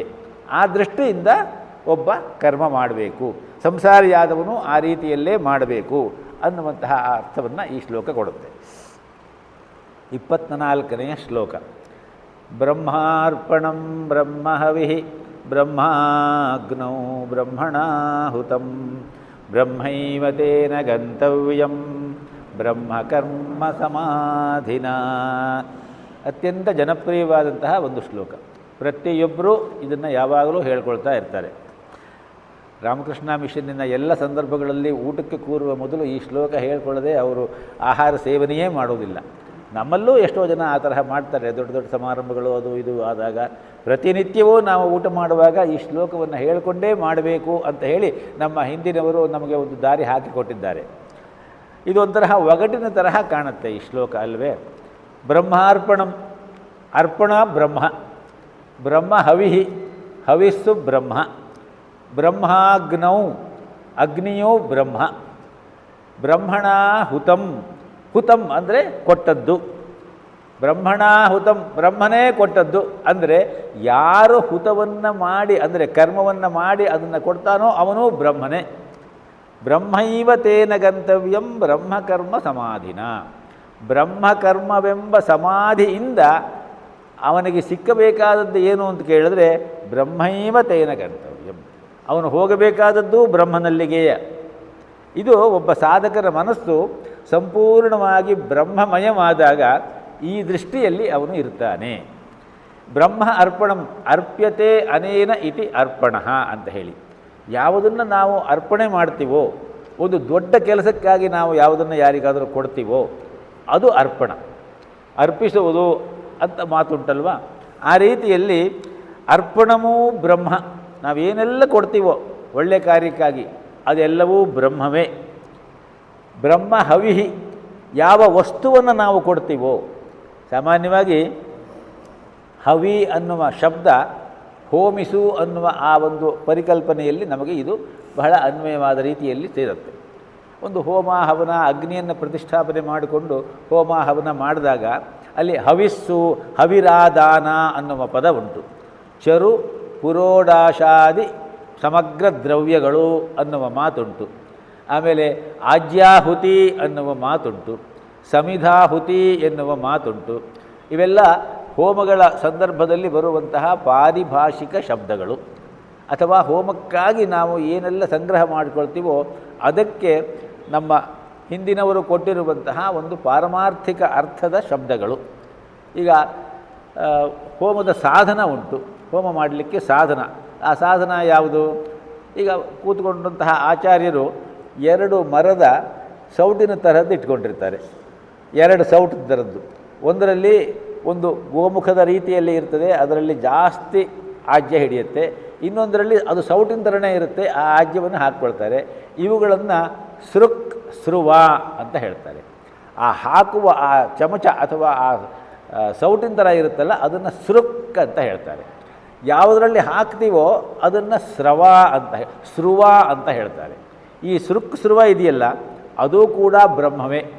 ಆ ಸೃಕ್ ಸ್ರುವದಲ್ಲಿ ಹಾಕುವ ಮತ್ತು ಹಾಕಿಸಿಕೊಳ್ಳುವ ಆ ತುಪ್ಪ ಏನಿದೆಯಲ್ಲ ಅದು ಬ್ರಹ್ಮವೇ. ಅಥವಾ ಇನ್ನೇನೋ ಒಂದು ವಿಶೇಷವಾದ ಹೋಮ ಮಾಡಿದಾಗ, ದೇವಿ ಹೋಮ ಅದು ಮತ್ತೊಂದು ಮಾಡಿದಾಗ ಅದಕ್ಕೆ ಇರುವಂತಹ ಯಜ್ಞ ಪ್ರಕ್ರಿಯೆಯಲ್ಲಿ ಮೀಮಾಂಸಾ ಶಾಸ್ತ್ರದಲ್ಲಿ ಇಂತಿಂತಹ ಹೋಮ ಹವನ ಮಾಡಿದಾಗ ಇಂತಿಂತಹ ರೀತಿಯ ದ್ರವ್ಯಗಳನ್ನು ಇಂತಿಂತಹ ರೀತಿಯ ಹವನಗಳನ್ನು ಹವ್ಯಕವ್ಯಗಳನ್ನು ಅಗ್ನಿಗೆ ಸಮರ್ಪಣೆ ಮಾಡಬೇಕು ಅಂತ ಹೇಳಿ ಶಾಸ್ತ್ರವಿಹಿತವಾಗಿದೆ. ಅದನ್ನು ಮಾಡಿಕೊಂಡು ಕೊಡ್ತೀವಲ್ಲ, ಅದನ್ನು ಚರು ಪುರೋಡಾಶಾದಿ ದ್ರವ್ಯಗಳು ಅಂತ ಕರೀತಾರೆ. ಅದೊಂದು ಪಾರಿಭಾಷಿಕ ಶಬ್ದ. ಅದೂ ಬ್ರಹ್ಮವೇ. ಬ್ರಹ್ಮ ಹವಿಹಿ ಬ್ರಹ್ಮಾಗ್ನೌ, ಅಗ್ನಿಯನ್ನು ಸ್ಥಾಪನೆ ಮಾಡಿದ್ದೀವಿ, ಅದೂ ಬ್ರಹ್ಮವೇ. ಬ್ರಹ್ಮಣ ಹುತಂ, ಹುತಂ ಅಂತ ಹೇಳಿದ್ರೆ ಹೋಮಿಸಲ್ಪಟ್ಟದ್ದು, ಹೋಮಿಸಲ್ಪಟ್ಟದ್ದು ಬ್ರಹ್ಮವೇ. ಅದು ಮೊದಲೇ ಹೇಳ್ಕೊಂಡ್ವಿ, ಹವಿರ್ ಬ್ರಹ್ಮ ಅಂತೇಳಿ. ಬ್ರಹ್ಮಣ ಹುತಂ, ಹೋಮ ಮಾಡಿದವನೂ ಬ್ರಹ್ಮನೇ, ಹೋಮ ಮಾಡದವನೂ ಬ್ರಹ್ಮನೇ. ಇದು ಪರಮೇಶ್ವರನ 8 ರೂಪಗಳನ್ನು ಹೇಳ್ತಾರೆ ಶಾಸ್ತ್ರದಲ್ಲಿ. ಅಷ್ಟಮೂರ್ತಿ ಸ್ವರೂಪಿ ಪರಮೇಶ್ವರ ಅಂತ ಹೇಳಿ, ಅದರಲ್ಲಿ ನೀರು, ಅಗ್ನಿ, ಯಜಮಾನ, ಸೂರ್ಯ, ಚಂದ್ರ, ಆಕಾಶ, ಪ್ರಕೃತಿ, ಭೂಮಿ, ವಾಯು, ಇದಿಷ್ಟು ಕೂಡ ಆ ಪರಮೇಶ್ವರನ ಅಷ್ಟಮೂರ್ತಿ ಸ್ವರೂಪಗಳು ಅಂತ ಹೇಳ್ತಾರೆ. ಕಾಳಿದಾಸ ತನ್ನ ಶಾಕುಂತಲ ನಾಟಕದ ಪ್ರಾರಂಭದ ನಾಂದಿ ಶ್ಲೋಕದಲ್ಲಿ ಈಶ್ವರನನ್ನು ಸ್ತೋತ್ರ ಮಾಡುವಾಗ ಹೀಗೆ ಹೇಳ್ತಾನೆ: ಯಾ ಸೃಷ್ಟಿ ಸೃಷ್ಟುರಾದ್ಯಾ ವಹತಿ ವಿಧಿಹುತಂ ಯಾ ಹವಿರ್ಯಾಚಹೋತ್ರಿ, ಯಾ ಹವಿಹಿ ಯಾಚಹೋತ್ರಿ. ಹವಿಸ್ಸನ್ನು ಅಗ್ನಿಯಲ್ಲಿ ಹೋಮ ಮಾಡುವವನು ಯಾವನೋ ಅವನೂ ಕೂಡ ಈಶ್ವರನ ಒಂದು ಅಂಶ. ಯಾ ಸೃಷ್ಟಿ ಸೃಷ್ಟುರಾದ್ಯ, ಇಡೀ ಸೃಷ್ಟಿಯ ಮೊದಲ ಸೃಷ್ಟಿ ಯಾವುದು ಅಂತ ಕೇಳಿದ್ರೆ ನೀರು, ಜಲ. ಆಪಮಾಪಮಪಸ್ಸರ್ವಾ ಅಸ್ಮಾದಸ್ಮಾದಿತೋ ಮುತಃ ಅಗ್ನಿರ್ವಾಯುಶ್ಚ ಸೂರ್ಯಶ್ಚ. ಹೀಗೆ ಬರ್ತದೆ ವೇದಗಳು. ವೇದ ಹೇಳುತ್ತೆ ಆಪ ಅಂದರೆ ನೀರು, ಮೊದಲ ಸೃಷ್ಟಿ ಜಲ. ಆದ್ದರಿಂದ ಇದು ಎಲ್ಲವೂ ಕೂಡ ಬ್ರಹ್ಮವೇ. ಬ್ರಹ್ಮನದೇ ಒಂದು ಬೇರೆ ಪುರುಷದೂಕ್ತ ಹೇಳುವುದು ಅದನ್ನೇ ಪೂರ್ತಿ. ಯಾವ ಸೃಷ್ಟಿಯನ್ನು ಮಾಡಬೇಕು ಅಂಥೇಳಿ ಸಂಕಲ್ಪ ಮಾಡಿಕೊಂಡಂತಹ ದೇವತೆಗಳೆಲ್ಲ ಆ ಪರಮಾತ್ಮನನ್ನು ಸಮೀಪಿಸಿದಾಗ ನನ್ನನ್ನೇ ಬಲಿಪಶುವನ್ನಾಗಿ ಕಟ್ಟಿಕೊಂಡು ನೀವು ಯಜ್ಞ ಮಾಡಿ ಎಂದ್ರಂತೆ. ಯಜ್ಞ ಮಾಡಿ ಅಂತ ಹೇಳಿದಾಗ ಆ ಪರಬ್ರಹ್ಮನನ್ನೇ ಬೇರೆ ಬೇರೆ ದ್ರವ್ಯಗಳನ್ನಾಗಿ ಮಾಡಿ ವಸಂತೋ ಅಸ್ಯ ಸೀದಾಜ್ಯಂ ಗ್ರೀಷ್ಮ ಇಧ್ಮ ಶರದ್ಧವಿ ಸಪ್ತಾಸ್ಯಾಸನ್ ಪರಿಧಯಃ ತ್ರಿಸಪ್ತ ಸಮಿಧಃ ಕೃತಾಃ ದೇವಾ ಯದ್ಯಜ್ಞಂ ತನ್ವಾನಾಃ ಅಬಧ್ನನ್ ಪುರುಷಂ ಪಶುಂ. ದೇವತೆಗಳು ಯಾವ ಯಜ್ಞವನ್ನು ಆಗ ಮಾಡಿದರೋ ಅದಕ್ಕೆ ಪುರುಷನನ್ನೇ ಬಲಿಪಶುವನ್ನಾಗಿ ಕಟ್ಟಿದರು. ಅಂದರೆ ಏನಾಯಿತು? ಎಲ್ಲವೂ ಕೂಡ ಬ್ರಹ್ಮನೇ. ಬ್ರಹ್ಮಣಾಹುತಂ, ಬ್ರಹ್ಮನಿಂದಲೇ ಅದು ಹೋಮಿಸಲ್ಪಟ್ಟಿದೆ. ಬ್ರಹ್ಮಕರ್ಮ ಸಮಾಧಿನ, ಬ್ರಹ್ಮಕರ್ಮವನ್ನು ಮಾಡ್ತೀನಿ ಎನ್ನುವಂತಹ ಸಂಕಲ್ಪದಿಂದ ಸಮಾಧಿಸ್ಥನಾಗಿ ಈ ಮೇಲೆ ಹೇಳಿದಂತಹ ಭಾವನೆಯಲ್ಲಿ ಯಾರು ಆ ಹೋಮವನ್ನೋ ಯಜ್ಞವನ್ನೋ ಕರ್ಮವನ್ನೋ ಧರ್ಮವನ್ನೋ ಅಥವಾ ಇನ್ಯಾವುದೇ ರೀತಿಯ ಕೆಲಸವನ್ನೋ ಮಾಡ್ತಾನೋ ಅವನಿಗೆ ಸಿಕ್ಕುವುದೂ ಕೂಡ ಬ್ರಹ್ಮೈವ ತೇನ ಗಂತವ್ಯಂ, ಬ್ರಹ್ಮನಲ್ಲಿಗೆ ಅವನು ಹೋಗಿ ಸೇರ್ತಾನೆ. ಇದು ಇಡೀ ವಿಶ್ವ ಬ್ರಹ್ಮ. ಬ್ರಹ್ಮ ಅಂದರೆ ಬ್ರಹ್ಮಕ್ಕೆ ಅರ್ಥ ಏನು ಹೇಳ್ತಾರೆ? ಸತ್ಯಂ ಜ್ಞಾನಮನಂತಂ ಬ್ರಹ್ಮ ಯೋ ವೇದ ನಿಹಿತಂ ಗುಹಾಯಾಂ ಪರಮೇ ವ್ಯೋಮನ್ನ ಸೋಷ್ಣುತೆ ಸರ್ವಾನ್ ಕಾಮಾನ್ ಸಹ ಎಂಬುದಾಗಿ ಉಪನಿಷತ್ತು ಹೇಳುತ್ತದೆ, ತೈತರೀಯ ಉಪನಿಷತ್ತು. ಸತ್ಯ ಜ್ಞಾನ ಅನಂತ ಅದ್ವಯ ಶುದ್ಧ ಪ್ರಜ್ಞೆ ಏಕಮೇವಾದ್ವಿತೀಯ ಸರ್ವಂ ಖಲ್ವಿದಂ ಬ್ರಹ್ಮ ಅಯಮಾತ್ಮ ಬ್ರಹ್ಮ ಪ್ರಜ್ಞಾನಂ ಬ್ರಹ್ಮ ಅಹಂ ಬ್ರಹ್ಮಾಸ್ಮಿ. ಆಮೇಲೆ ಇನ್ನೊಂದು ಅಯಮಾತ್ಮ ಬ್ರಹ್ಮ ಸರ್ವಂ ಖಲ್ವಿದಂ ಬ್ರಹ್ಮ ಪ್ರಜ್ಞಾನಂ ಬ್ರಹ್ಮ ಅಹಂ ಬ್ರಹ್ಮಾಸ್ಮಿ ತತ್ವಮಸಿ. ಈ ಪಂಚಬ್ರಹ್ಮಾತ್ಮಕ ಸ್ವರೂಪನಾದಂತಹ ಯಾವ ಚಿಂತನೆ ಇದೆಯೋ ಅದು ವೇದದಲ್ಲಿ ಬಂದಿರುವುದು. ಅವೆಲ್ಲವೂ ಕೂಡ ಆ ಸರ್ವಂ ಖಲ್ವಿದಂ ಬ್ರಹ್ಮ ಅನ್ನುವುದಕ್ಕೆ ಅಪ್ಲೈ ಆಗುವಂತಹ ಒಂದು ಪದ ಸಮುಚ್ಚಯ. ಇದನ್ನು ನಾವು ಆ ಭಾವ ನಮ್ಮಲ್ಲಿ ಬರಬೇಕಾದ್ರೆ ನಮಗೆ ಸೋಹಂ ಎನ್ನುವುದು ಒಂದು ಪದ ಉಂಟು. ಸೋ ಅಹಂ ಅಂತ ಹೇಳಿದ್ರೆ ಏನು? ಸಹ ಅಹಂ, ಅವನೇ ನಾನು, ನಾನೇ ಅವನು ಅನ್ನುವ ಪದ. ಈ ಸೋಹಂ ಭಾವ ನಮ್ಮಲ್ಲಿ ಅವನೇ ನಾನು ಅನ್ನುವ ಅಹಂಕಾರ ಮೂಲವಾಗಿ ಬರುವಂಥದ್ದಲ್ಲ ಅದು. ದಾಸೋಹಂ ಭಾವದಿಂದ ಅದು ಬರಬೇಕು. ಮೊದಲು ನಮಗೆ ದಾಸಭಾವ ಬರಬೇಕು, ವಿನೀತ ಭಾವ ಬರಬೇಕು, ಅವನಿಂದ ನಾನು ಅನ್ನುವ ಭಾವ ಬರಬೇಕು. ಆಮೇಲೆ ಆ ಭಾವ ಸ್ಥಿರವಾದ ಮೇಲೆ, ಅದು ಸರಿಯಾಗಿ ಸಿದ್ಧವಾದ ಮೇಲೆ ಅವನೇ ನಾನು ಅನ್ನುವ ಭಾವ ತನ್ನಿಂದ ತಾನೇ ಬರ್ತದೆ. ಅದಕ್ಕಿಂತ ಮೊದಲೇ ಅಲ್ಲಿ ಇಲ್ಲಿ ಹೇಳಿದ್ದಾರೆ ಅಂತ ಹೇಳಿಬಿಟ್ಟು ಅಹಂ ಬ್ರಹ್ಮಾಸ್ಮಿ ಅಂತ ಹೇಳಿ ಯಾರಿಗಾರು ಹೇಳಿದ್ರೆ, ಹಾಗಂದ್ರೆ ಏನು ಅಂತ ಕೇಳಿದ್ರೆ ಅರ್ಥ ಹೇಳಲಿಕ್ಕೆ ಗೊತ್ತಿಲ್ಲದೆ ಹೋದರೆ, ಆದ್ದರಿಂದ ಆ ಸೋಹಂ ಎಂಬುದ ಕೇಳಿ ದಾಸೋಹವ ಮಾಡದಿರ್ದಡೆ ಅತಿಗಳೆವ ನೋಡ ಗುಹೇಶ್ವರ. ಇದನ್ನು ಮೊನ್ನೆ ಹೇಳ್ಕೊಂಡ್ವಿ ನಾವು ಆ ವಚನವನ್ನು ಅಲ್ವಾ. ಅದರಿಂದ ದಾಸೋಹಂ ಭಾವದಿಂದ ನಾವು ಅಹಂಭಾವದಿಂದ ಜನ್ಮಾಂತರಕ್ಕೆ ಹೋಗುವಂತಹ ಒಂದು ಸ್ಥಿತಿಯನ್ನು ಇಟ್ಟುಕೊಳ್ಳುವ ಬದಲು ನಾನು ದಾಸ ಅನ್ನುವ ಭಾವ ನನಗೆ ಕೊಡು ಅನ್ನುವುದಾಗಿ ಅಲ್ಲಿ ಬಸವಣ್ಣನವರು ಕೇಳ್ಕೊಳ್ತಾ ಇದ್ದಾರೆ.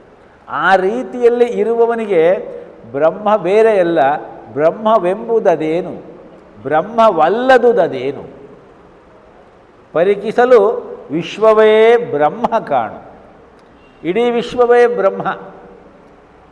ವಿಶ್ವ ಅನ್ನುವುದು ಪದ ನೀವೆಲ್ಲಿ ಕೇಳಿದ್ದೀರಿ? ವಿಷ್ಣು ಸಹಸ್ರನಾಮದ ಮೊದಲ ಪದ ವಿಶ್ವ. ವಿಶ್ವಂ ವಿಷ್ಣುರ್ವ ಷಟ್ಕಾರೋ ಭೂತ ಭವ್ಯ ಭವತ್ ಪ್ರಭು ಭೂತಕೃದ್ಭೂತ ವೃದ್ಭಾವೋ ಭೂತಾತ್ಮ ಭೂತಭಾವ ಅಲ್ವಾ. ಆ ವಿಶ್ವ ಅನ್ನುವುದೇ ಪರಬ್ರಹ್ಮ. ಆ ಪರಬ್ರಹ್ಮನಿಗೆ ಸಿನಾನಿಮ್ಸ್ ಅಂದರೆ ಅವನ ಸಮಾನಾರ್ಥಕ ಪದಗಳೇ ಇಡೀ ವಿಷ್ಣು ಸಹಸ್ರನಾಮದಲ್ಲಿ ಬರುವಂತಹ ಬೇರೆ ಬೇರೆ ನಾಮಗಳು. ಅದರಲ್ಲಿ ಕೊನೆಯಲ್ಲಿ ಏನು ಹೇಳ್ತದೆ? ಯಜ್ಞೋ ಯಜ್ಞಪತಿರ್ಯಜ್ವಾ ಯಜ್ಞಾಂಗೋ ಯಜ್ಞವಾಹನ ಯಜ್ಞಕೃದ್ಯಜ್ಞಿ ಅಲ್ವಾ. ಇವೆಲ್ಲವೂ ಕೂಡ ಬೇರೆ ಬೇರೆ ಪದಗಳು, ಬೇರೆ ಬೇರೆ ಅರ್ಥ ಹೊಮ್ಮುತ್ತೆ ಆ ಪದಗಳು. ಆದರೆ ಅವೆಲ್ಲವೂ ಕೂಡ ಪರಮಾತ್ಮನ ಬೇರೆ ಬೇರೆ ನಾಮಗಳು. ಆ ರೀತಿ ಇಲ್ಲಿ ಯಜ್ಞ ಅಂದ ಕೂಡಲೇ ಯಜ್ಞೋ ವೈ ವಿಷ್ಣು ಅಂತ ವೇದ ಹೇಳುತ್ತೆ. ಯಜ್ಞ ಬೇರೆಯಲ್ಲ, ವಿಷ್ಣು ಬೇರೆಯಲ್ಲ. ವಿಷ್ಣು ಬೇರೆಯಲ್ಲ, ವಿಶ್ವವನ್ನೆಲ್ಲ ತುಂಬಿಕೊಂಡಿರುವ ಬ್ರಹ್ಮ ಬೇರೆಯಲ್ಲ. ಆ ಬ್ರಹ್ಮಭಾವ ಈ ಶ್ಲೋಕದಿಂದ ಹೊಮ್ಮುತ್ತೆ. ಅದು ಹೊಮ್ಮದೇ ಹೋದರೆ ಊಟಕ್ಕೆ ಕೂತಾಗ ನಾವು ಇದನ್ನು ಹೇಳಿಕೊಂಡು ಪ್ರಯೋಜನ ಆಗುವುದಿಲ್ಲ. ಊಟಕ್ಕೆ ಕೂತ್ಕೊಂಡು ಇದನ್ನು ಹೇಳುವಾಗ ಅಥವಾ ಇನ್ಯಾವುದೇ ಸಂದರ್ಭದಲ್ಲಿ ಇದನ್ನು ಹೇಳುವಾಗ ಈ ಎಲ್ಲ ಭಾವನೆಗಳು ಆ ಕ್ಷಣದಲ್ಲಿ ನಮ್ಮ ಚಿತ್ತಭಿತ್ತಿಯಲ್ಲಿ ಬಂದು ಹೋಗಿಬಿಡಬೇಕು. ಇದರ ಬಗ್ಗೆ ಬೇಕಾದಷ್ಟು ವಿವರಣೆಗಳನ್ನು ನಾವು ಓದಿರ್ತೀವಿ, ಕೇಳಿರ್ತೀವಿ. ಯಾಂತ್ರಿಕವಾಗಿ ಶ್ಲೋಕ ಉಚ್ಚಾರಣೆ ಆಗಬಾರ್ದು ನಮ್ಮಿಂದ. ಭಾವನಾತ್ಮಕವಾಗಿ ಈ ಶ್ಲೋಕ ಉಚ್ಚಾರಣೆ ಆಗಬೇಕು ಆ ಸಮಯದಲ್ಲಿ. ಆವಾಗ ಈ ಶ್ಲೋಕಕ್ಕೆ ಒಂದು ಅರ್ಥ ಬರ್ತದೆ. ಕೃಷ್ಣ ಹೇಳುವುದು ಎಲ್ಲವೂ ಬ್ರಹ್ಮ, ಪ್ರತಿಯೊಂದು ಬ್ರಹ್ಮ. ಭುವನ ಜೀವನವೆಲ್ಲ ಶಿವನ ಲೀಲಾರಂಗ. ಅವನು ಶಿವ, ನಿವನು ಶಿವ, ಶಿವ ನೀನು ನಾನು. ಡಿ ವಿ ಜಿಯವರು ಹೇಳ್ತಾರೆ, ಅವನು ಶಿವ, ಇವನು ಶಿವ, ಶಿವ ನೀನು ನಾನು. ಕೆರಳಿಸುವ ಕುಣಿಯಿಸುವ ಜಗವೆಲ್ಲ ಶಿವಲೀಲೆ ಕಾಣು. ಜಗವೆಲ್ಲ ಶಿವಲೀಲೆ, ಭಗವದರ್ಥದ ಲೀಲೆ. ಸುಮ್ಮನೆ ಲೀಲೆ ಅಲ್ಲ, ಅದು ಭಗವದರ್ಥದ ಲೀಲೆ. ಖಗಲೀಲೆ, ಮೃಗಲೀಲೆ, ಕ್ರಿಮಿ ಕೀಟ ಲೀಲೆ, ನದ ನದಿ ನದ ಲೀಲೆ, ಮೇಲೆ ಮನುಜರ ಲೀಲೆ. ಇದೆಲ್ಲವೂ ಕೂಡ ಶಿವಲೀಲೆ. ಶಿವ ಅನ್ನುವ ಶಬ್ದಕ್ಕೂ ಬ್ರಹ್ಮ ಅನ್ನುವ ಶಬ್ದಕ್ಕೂ ಬೇರೆ ಏನು ವ್ಯತ್ಯಾಸವೇ ಇಲ್ಲ. ಆ ಶಿವಭಾವ, ಶಿವಭಾವ, ಜೀವ ಬ್ರಹ್ಮ ಭಾವ ನಮಗೆ ಬರಬೇಕು ಈ ಶ್ಲೋಕವನ್ನು ಹೇಳಿಕೊಂಡಾಗ.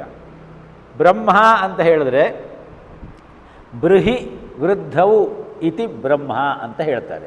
ಬೃಹಿ ಅನ್ನುವಂತಹ ಧಾತುವಿನಿಂದ ಬ್ರಹ್ಮ ಅನ್ನುವ ಆ ಪದ ಬಂದಿದೆ. ಬೃಹಿ ಅಂತ ಹೇಳಿದ್ರೆ ವೃದ್ಧವು, ವೃದ್ಧ ಅಂತ ಹೇಳಿದ್ರೆ ಮುದಿ ಅನ್ನುವ ಅರ್ಥ ಅಲ್ಲ. ಬಹಳ ದೊಡ್ಡದು, ಬಹಳ ದೊಡ್ಡದು, ದೊಡ್ಡದು ದೊಡ್ಡದು ದೊಡ್ಡದು. ನೀವು ಎಷ್ಟು ದೊಡ್ಡದು ಅಂತ ಹೇಳಿ ನೀವು ನಿಲ್ಲಕ್ಕಾಗತ್ತೋ ಅಲ್ಲಿಂದ ಇನ್ನೂ ಎಷ್ಟೋ ದೊಡ್ಡದಾಗಿರುತ್ತೆ. ಆ ರೀತಿಯಲ್ಲಿ ಅದು ಇಂತಿಷ್ಟೇ ದೊಡ್ಡದು ಅಂತ ಹೇಳಿ ನಿಮಗೆ ವಿವರಣೆ ಕೊಡಲಿಕ್ಕೆ ಸಾಧ್ಯವಿಲ್ಲದೇ ಇರುವುದೇ ಬ್ರಹ್ಮ. ನಿಮ್ಮ ಊಹೆಗೂ ನಿಲುಕದ ಯಸ್ಮಾತ್ ಪರಂ ನ ಪರಮಸ್ತಿ ಕಶ್ಚಿತ್ ಯಸ್ಮಾನ್ನಾಣೀಯೋ ನದ್ಯಾಯೋಸ್ತಿ ಕಶ್ಚಿತ್ ವೃಕ್ಷ ಇವ ಸ್ತಬ್ಧಃ ದಿವಿ ತಿಷ್ಠತ್ಯೇಕಸ್ತೇನೇದಂ ಪೂರ್ಣಂ ಪುರುಷೇಣ ಸರ್ವಂ. ವೃಕ್ಷ ಇವ ಸ್ತಬ್ಧಃ ದಿವಿ ತಿಷ್ಠತಿ. ಅದು ಯಾವುದಕ್ಕಿಂತ ಚಿಕ್ಕದು ಇನ್ಯಾವುದೂ ಇಲ್ಲವೋ, ಯಾವುದಕ್ಕಿಂತ ದೊಡ್ಡದು ಇನ್ಯಾವುದೂ ಇಲ್ಲವೋ. ಯಸ್ಮಾತ್ ಪರಂ ನ ಪರಮಸ್ತಿ ಕಶ್ಚಿತು. ವೃಕ್ಷ ಇವ ಸ್ತಬ್ಧ, ಪಾತಾಳದಿಂದ ಮೇಲೆ ದಿವಿಲೋಕದವರೆಗೂ ವೃಕ್ಷದ ಮಹಾನ್ ವೃಕ್ಷದಂತೆ. ಆ ವೃಕ್ಷವೇ ಯಾವುದು? ಊರ್ಧ್ವಮೂಲಮಧಃಶಾಖಂ ಅಶ್ವತ್ಥಂ ಪ್ರಾಹುರವ್ಯಯಂ ಛಂದಾಂಸಿ ಯಸ್ಯ ಪರ್ಣಾನಿ ಯಸ್ತದ್ವೇದ ಸ ವೇದವಿತೋ. ಯಾರು ಈ ಮರವನ್ನು ತಿಳಿದುಕೊಳ್ತಾನೋ ಅವನು ಈ ಜಗದ್ವೃಕ್ಷದ ವಿಚಾರವನ್ನು ತಿಳ್ಕೊಂಡಿದ್ದಾನೆ ಅಂತ ಹೇಳಿ ಅರ್ಥ ಮಾಡಬಹುದು. ಇದು ಕೃಷ್ಣ 15ನೇ ಅಧ್ಯಾಯದ ಪ್ರಾರಂಭದಲ್ಲಿ ಹೇಳ್ತಾನೆ. ಮತ್ತೆ ಅಲ್ಲಿಗೆ ಹೋಗೋಕ್ಕಿಂತ ಮೊದಲೇ ಇದನ್ನೆಲ್ಲ ನಾವು ಮನಸ್ಸಿಗೆ ತುಂಬಿಕೊಂಡಿದ್ರೆ ಅಲ್ಲಿಗೆ ಹೋದಾಗ ಭಗವಂತನ ಅನುಗ್ರಹದಿಂದ ಆವಾಗ ಕರೆಕ್ಟಾಗಿ ನಮಗೆ ಇದಾ ಅಶ್ವತ್ಥ ಅಂತ ಹೇಳಿದ್ರೆ, ಶ್ವಃ ಅಪಿ ನ ಸ್ಥೀಯತೆ ಇತಿ ಅಶ್ವತ್ಥ. ಇವತ್ತಿದ್ದಂತೆ ನಾಳೆ ಇರುವುದಿಲ್ಲ ಯಾವುದೋ ಅದೇ ಅಶ್ವತ್ಥ. ಈ ಜಗತ್ತು ಹಾಗೆಯೇ. ಆದರೆ ಅದರ ಹಿನ್ನೆಲೆಯಲ್ಲಿ ಇರುವಂತಹ ಬೀಜ ಇದೆಯಲ್ಲ, ಆ ಬೀಜ ಯಾವತ್ತೂ ಒಂದೇ ರೀತಿ ಇರ್ತದೆ. ಆ ಬೀಜವೇ ಬ್ರಹ್ಮ. ಆ ಬ್ರಹ್ಮ ಅಂತ ಹೇಳುವುದರಲ್ಲೇ ಆ ಆಲದ ಮರದ ಬೀಜ ನೋಡಿದ್ದೀರಾ ನೀವು? ಎಷ್ಟು ಚಿಕ್ಕದಾಗಿರುತ್ತಲ್ವಾ? ದೊಡ್ಡ ಮರ, ದೊಡ್ಡದಾದ ಅತ್ಯಂತ ದೊಡ್ಡದಾದ ಆಲದ ಮರವನ್ನು ನೋಡಿರಬಹುದು ನೀವು. ಕಲ್ಕತ್ತಾಗೆ ಹೋದರೆ ಅಲ್ಲಿ ಒಂದು ದೊಡ್ಡ ಆಲದ ಮರ ಇದೆ. ಇಲ್ಲೇ ರಾಮೋಹಳ್ಳಿ ಅಂತ ಒಂದಿದೆ ಮೈಸೂರು ರೋಡಲ್ಲಿ, ಅಲ್ಲಿ ಒಂದು ಎಂತಹ ವಟವೃಕ್ಷ ಇದೆ ನೋಡಿ. ಅಷ್ಟು ಸಣ್ಣ ಬೀಜದಲ್ಲಿ ಅಷ್ಟು ದೊಡ್ಡ ವೃಕ್ಷ ಆಗುತ್ತಲ್ಲ, ಅದು ಹೇಗೆ ಸಾಧ್ಯ? ಎಲ್ಲಿತ್ತದು? ಮರ ತನ್ನ ಹೆತ್ತ ಬೀಜವನ್ನು ವಿಸ್ತರಿಸುವಂದದಿ. ಬ್ರಹ್ಮ ತನ್ನ ಆ ರೂಪವನ್ನು ಜಗದ್ರೂಪದಲ್ಲಿ ವಿಸ್ತರಿಸುತ್ತಾನಂತೆ. ನೊರೆ ಸೃಷ್ಟಿ ಪಾಲ್ ಬ್ರಹ್ಮ. ಡಿ ವಿ ಜಿಯವರು ಒಂದು ಸುಂದರವಾದ ಉದಾಹರಣೆಯನ್ನು ಕೊಡ್ತಾರೆ. ನೊರೆ ಇದೆಯಲ್ಲ ಅದು ಸೃಷ್ಟಿ. ಆದರೆ ನೊರೆ ಬರಲಿಕ್ಕೆ ಕಾರಣವಾದಂತಹ ಒಳಗಡೆಗೆ ಹಾಲಿದೆಯಲ್ಲ ಅದು ಬ್ರಹ್ಮ. ಹಾಲು ಕರೆಯುವ ಒಂದು ಪ್ರಕ್ರಿಯೆ ಇದೆ. ಈಗ ಎಲ್ಲ ಹಾಲು ಕರೆಯೋಕ್ಕೆ ಸಾಧ್ಯವಿಲ್ಲ, ಆದ್ದರಿಂದ ನಾವು ಡೈರಿಯಿಂದ ತರ್ತೀವಿ. ಆದರೆ ಹಾಲು ಕರೆಯುವುದನ್ನು ನೀವು ಗಮನಿಸಿದರೆ, ನೋಡಿದರೆ ನಿಮಗೆ ಗೊತ್ತಾಗ್ತದೆ. ಹಾಲು ಕರೆಯುವ ಮಗಳನ್ನೇ ದುಹಿತ ಅಂತ ಕರೆಯುವುದು. ಸಂಸ್ಕೃತದಲ್ಲಿ ದುಹಿತ ಅಂತ ಒಂದು ಪದ ಇದೆ. ದುಹಿತ ಅಂತ ಹೇಳಿದ್ರೆ ಯಾರು ಮನೆಯಲ್ಲಿ ಹಸುವನ್ನು ಕರೆದು ಹಾಲನ್ನು ಕೊಟ್ಟಿಗೆಯಿಂದ ತರ್ತಾಳೋ ಅಡುಗೆಯ ಮನೆಗೆ ಅವಳು ಮಗಳು. ಅಂದರೆ ಆ ಭಾವ ಅಲ್ಲಿ ಅತ್ಯಂತ ಭಾವನಾತ್ಮಕವಾದ ಶಬ್ದ ಅದು. ಆ ಹಾಲು ಕರೆಯುವಾಗ ನೀವು ನೋಡಬೇಕು. ಕುಕ್ಕರ್ ಗಾಲಿನಲ್ಲಿ ಕೂತುಕೊಂಡು ಒಂದು ಕವಳಿಗೆಯಂತಹ ಪಾತ್ರೆಯನ್ನು 2 ಮೊಣಕಾಲಿನ ಮಧ್ಯದಲ್ಲಿ ಇಟ್ಟುಕೊಂಡು ಆ ಕರುವನ್ನು ಬಿಟ್ಟು ಹಸುವಿನ ಕೆಚ್ಚಲಿಗೆ ಸೊರೆ ಬಿಡಿಸಿಕೊಂಡು 2 ಕೈಯಲ್ಲೂ ಹಾಲು ಕರೀತಾರೆ. ಹಾಲು ಕರೆಯುವ ಆ ರಭಸದಲ್ಲಿ ಹಾಲು ಮುಕ್ಕಾಲು ತುಂಬಿ ಇನ್ನು ಕಾಲು ಭಾಗ ನೊರೆ ನಿಲ್ಲುತ್ತಲ್ಲಿ ಅಲ್ವಾ? ಆದರೆ ನೊರೆಯೂ ಹಾಲೇನೇ. ಹಾಲು ಇಲ್ಲದೆ ಹೋದರೆ ನೊರೆ ಬರಲಿಕ್ಕೆ ಸಾಧ್ಯವಿಲ್ಲ. ಆದರೆ ಬರೀ ನೊರೆ ಇದ್ದರೆ ಹಾಲಿರಬೇಕು ಅಂತ ಗ್ಯಾರಂಟಿ ಇಲ್ಲ. ಸಾಮುದ್ರೋ ಹಿ ತರಂಗ ಕ್ವಚ ನ ಸಮುದ್ರೋ ನ ತಾರಂಗ. ತರಂಗಗಳು ಎದ್ದು ಬರ್ತಾ ಇದೆ. ಅದಕ್ಕೆ ಬರಲಿಕ್ಕೆ ಕಾರಣವಾಗಿರುವುದು ಸಮುದ್ರ. ಸಾಮುದ್ರೋ ಹಿ ತರಂಗ, ಸಮುದ್ರವೇ ತರಂಗವಾಗಿ ಕಾಣಿಸಿಕೊಳ್ತಾ ಇದೆ. ಆದರೆ ತರಂಗ ಸಮುದ್ರವಲ್ಲ. ಸಮುದ್ರ ಇಲ್ಲದೆ ಹೋದರೆ ತರಂಗ ಬರಲಿಕ್ಕೆ ಸಾಧ್ಯವೇ ಇಲ್ಲ. ಆ ರೀತಿಯಲ್ಲಿ ನೊರೆ ಸೃಷ್ಟಿ ಪಾಲ್ ಬ್ರಹ್ಮ. ಹಾಲು ಅಂತ ಹೇಳುವುದು ಬ್ರಹ್ಮ ಇದ್ದಂತೆ. ನೀವು ಈ ರಸ್ತೆ ಬದಿಯಲ್ಲಿ ಟೀ ಮಾಡಿಕೊಡ್ತಾರೆ, ನೀವು ನೋಡಿದರೆ ನಿಮಗೆ ಅರ್ಥವಾಗುತ್ತದು. ಶುಂಠಿ ಗಿಂಟಿ ಹಾಕಿಬಿಟ್ಟು ಇಲಾಯ್ಚಿ ಎಲ್ಲ ಹಾಕಿಬಿಟ್ಟು ಸ್ಪೆಷಲ್ ಟೀ ಅಂತ ಕೊಡ್ತಾರೆ. ತಕ್ಷಣವೇ ನಿಮಗೆ ಅಲ್ಲೇ ದಿಢೀರ್ ಅಂತ ಹೇಳಿ ಟೀ ಮಾಡಿಕೊಡ್ತಾರೆ. ಆ ಟೀ ಮಾಡುವಾಗ ಅದನ್ನು ಮೊದಲು ಒಂದು ಸ್ವಲ್ಪ ನೀರನ್ನು ಬಿಸಿ ಮಾಡಿಬಿಟ್ಟು ಕಾಯಿಸಿಬಿಟ್ಟು ಅದಕ್ಕೆ ಸ್ವಲ್ಪ ಚಹಾ ಪುಡಿ ಹಾಕಿಬಿಟ್ಟು ಆಮೇಲೆ ಅದಕ್ಕೊಂದು ಸ್ವಲ್ಪ ಹಾಲು ಹಾಕಿಬಿಟ್ಟು ಅದು 2 ಕೆಟ್ಲಿರ್ತದೆ, ಅದನ್ನು ಹೀಗೆ ಮಾಡಿ ಒಂದು ಸಣ್ಣ ಲೋಟ ಇಟ್ಕೊಂಡಿರ್ತಾರೆ. ಅದಕ್ಕೆ ತುಂಬ ಹಾಕ್ತಾರೆ. ಅರ್ಧ ಮಾತ್ರ ಇರುತ್ತೆ ಟೀ, ಇನ್ನೆಲ್ಲ ನೊರೆನೇ ಇರುತ್ತೆ. ಆದರೆ ನಿಮಗೆ ಆಹಾ ಎಂಥ ಟೀ ಕೊಟ್ಟಿದ್ದಾರೆ ಅಂಥೇಳಿ ಅವನು ಯಾವ ರೀತಿ ನಿಮ್ಮನ್ನು ಡೂಪ್ ಮಾಡ್ದ ಅನ್ನೋದನ್ನು ತಿಳಿದೇ ಟೀ ಕುಡ್ಕೊಂಡು ಬರ್ತೀರಿ. ಜಗತ್ತು ಮಾಯೆ ನಮಗೆ ಅದನ್ನೇ ಮಾಡ್ತಾ ಇರೋದು. ಪ್ರಕೃತಿ ಮಾಯೆ ಆ ನೊರೆ ಇದ್ದಂತೆ, ನಮಗೆ ಗೊತ್ತಾಗ್ತಾ ಇಲ್ಲ. ಆ ನೊರೆಯೇ ಮಾಯೆ, ಆ ನೊರೆಯೇ ಪ್ರಕೃತಿ, ಆ ನೊರೆಯೇ ಸೃಷ್ಟಿ. ಆದರೆ ಬ್ರಹ್ಮ ಮೇಲೆ ಕೆಳಗಡೆಗಿದೆ. ಮುಕ್ಕಾಲು ಭಾಗ ಹಾಲಿದೆ, ಅದು ಬ್ರಹ್ಮ. ಕಾಲು ಭಾಗ ನೊರೆ ಇದೆ, ಅದು ಪ್ರಕೃತಿ, ಅದು ಮಾಯೆ. ಆ ರೀತಿಯಲ್ಲಿ ಪಾದೋಸ್ಯ ವಿಶ್ವಾಭೂತಾನಿ ತ್ರಿಪಾದಸ್ಯಾಮೃತಂ ದಿವಿ. ಪುರುಷ ಸೂಕ್ತದಲ್ಲಿ ಇದನ್ನು ಎಷ್ಟು ಸ್ಪಷ್ಟವಾಗಿ ಹೇಳ್ತಾರೆ ನೋಡಿ. ಪಾದ ಅಸ್ಯ ಭೂತಾನಿ. ಪಾದ ಅಂದರೆ ಕಾಲುಭಾಗ. ನಮಗೆ ಏನು ಕಂಡಿದೆಯೋ ಇವತ್ತು ಜಗತ್ತು ಕಣ್ಣಿಗೆ, ಎಲ್ಲೆಲ್ಲಿ ಏನೇನು ಕಂಡಿದೆಯೋ ಅದೆಲ್ಲ ಆ ಪರಮಾತ್ಮನ, ಆ ಬ್ರಹ್ಮನ ಒಂದು ಕಾಲು ಭಾಗ ಮಾತ್ರ. ಇನ್ನು 3 ಭಾಗ ವಿಶ್ವಾಭೂತಾನಿ ದಿವಿ ತಿಷ್ಠತಿ, ನಮಗೆ ಕಾಣದೆ ಅವ್ಯಕ್ತವಾಗಿ ಆಕಾಶದಲ್ಲಿ ಇದೆ, ಅಥವಾ ಬ್ರಹ್ಮಾಂಡದ ರೂಪದಲ್ಲಿ ಎಲ್ಲವನ್ನೂ ಆವರಿಸಿಕೊಂಡು ಎಲ್ಲವುದರ ಮೇಲೆ ಅತ್ಯತಿಷ್ಠದ್ದಶಾಂಗುಲಂ, 10 ಅಂಗುಲ ಮೇಲೆ ಅದು ನಿಂತಿದೆ. ಅದು ಬ್ರಹ್ಮ. ಇದು ನಮಗೆ ಬರಬೇಕು ಈ ಶ್ಲೋಕ ಹೇಳಿಕೊಂಡಾಗ. ಇದು ಬರದೇ ಹೋದರೆ ಈ ಶ್ಲೋಕ ಅಕ್ಷರಗಳಾಗಿ ಉಳಿಯುತ್ತೆ ಅಷ್ಟನೆಯ. ಇದು ನಮ್ಮ ಭಾವಕ್ಕೆ ಇಳಿಬೇಕು. ಅದಕ್ಕೆ ಹೇಳೋದು ನಮ್ಮಲ್ಲಿ ಅನ್ನಬೇಕು, ಅನುಭವಿಸಬೇಕು, ಆನಂದಿಸಬೇಕು. ಮೊದಲು ಅನ್ನಬೇಕು, ಏನನ್ನಾರು ಹೇಳ್ಕೊಳ್ಬೇಕು. ಹೇಳಿದ್ದನ್ನು ಅದರ ಅರ್ಥಭಾವಗಳೊಂದಿಗೆ ಪರಿಕಿಸ್ತಾ ಅದನ್ನು ಅನುಭವಿಸುವ ಮನೋಭಾವವನ್ನು ಬೆಳೆಸ್ಕೊಳ್ಬೇಕು. You should experience it. ಆ ಎಕ್ಸ್ಪೀರಿಯನ್ಸು ಆನಂದವಾಗಿ ಪರಿವರ್ತಿತವಾಗಬೇಕು. ಈ ಜಗತ್ತು ಇರುವುದು ವಿಜ್ಞಾನ ಮತ್ತು ಆನಂದ ಕೋಶಗಳಲ್ಲಿ. ಅನ್ನ, ಪ್ರಾಣ, ಮನ, ಈ 3 ಜಗತ್ತಿಗೆ ಸೀಮಿತವಾದದ್ದು. ವಿಜ್ಞಾನ ಮತ್ತು ಆನಂದ ಇದೆಯಲ್ಲ, ಅದೆರಡೂ ಕೂಡ ಬ್ರಹ್ಮಭಾವಕ್ಕೆ ಸಂಬಂಧಪಟ್ಟದ್ದು. ಆ ರೀತಿಯಲ್ಲಿ ನಮಗೆ ಈ ಶ್ಲೋಕದಿಂದ ಅದೆಲ್ಲ ಅರ್ಥಗಳೂ ಬರಬೇಕು. ಹಾಗೆ ಬಂದಾಗ ಬ್ರಹ್ಮಾರ್ಪಣಂ ಬ್ರಹ್ಮಹವಿಃ ಬ್ರಹ್ಮಾಗ್ನೌ ಬ್ರಹ್ಮಣಾಹುತಂ ಬ್ರಹ್ಮೈವ ತೇನ ಗಂತವ್ಯಂ ಬ್ರಹ್ಮಕರ್ಮ ಸಮಾಧಿನಾ. ಪೂರ್ಣಮದಃ ಪೂರ್ಣಮಿದಂ ಪೂರ್ಣಾತ್ ಪೂರ್ಣಮುದಚ್ಯತೆ ಪೂರ್ಣಸ್ಯ ಪೂರ್ಣಮಾದಾಯ ಪೂರ್ಣಮೇವಾವಶಿಷ್ಯತೆ.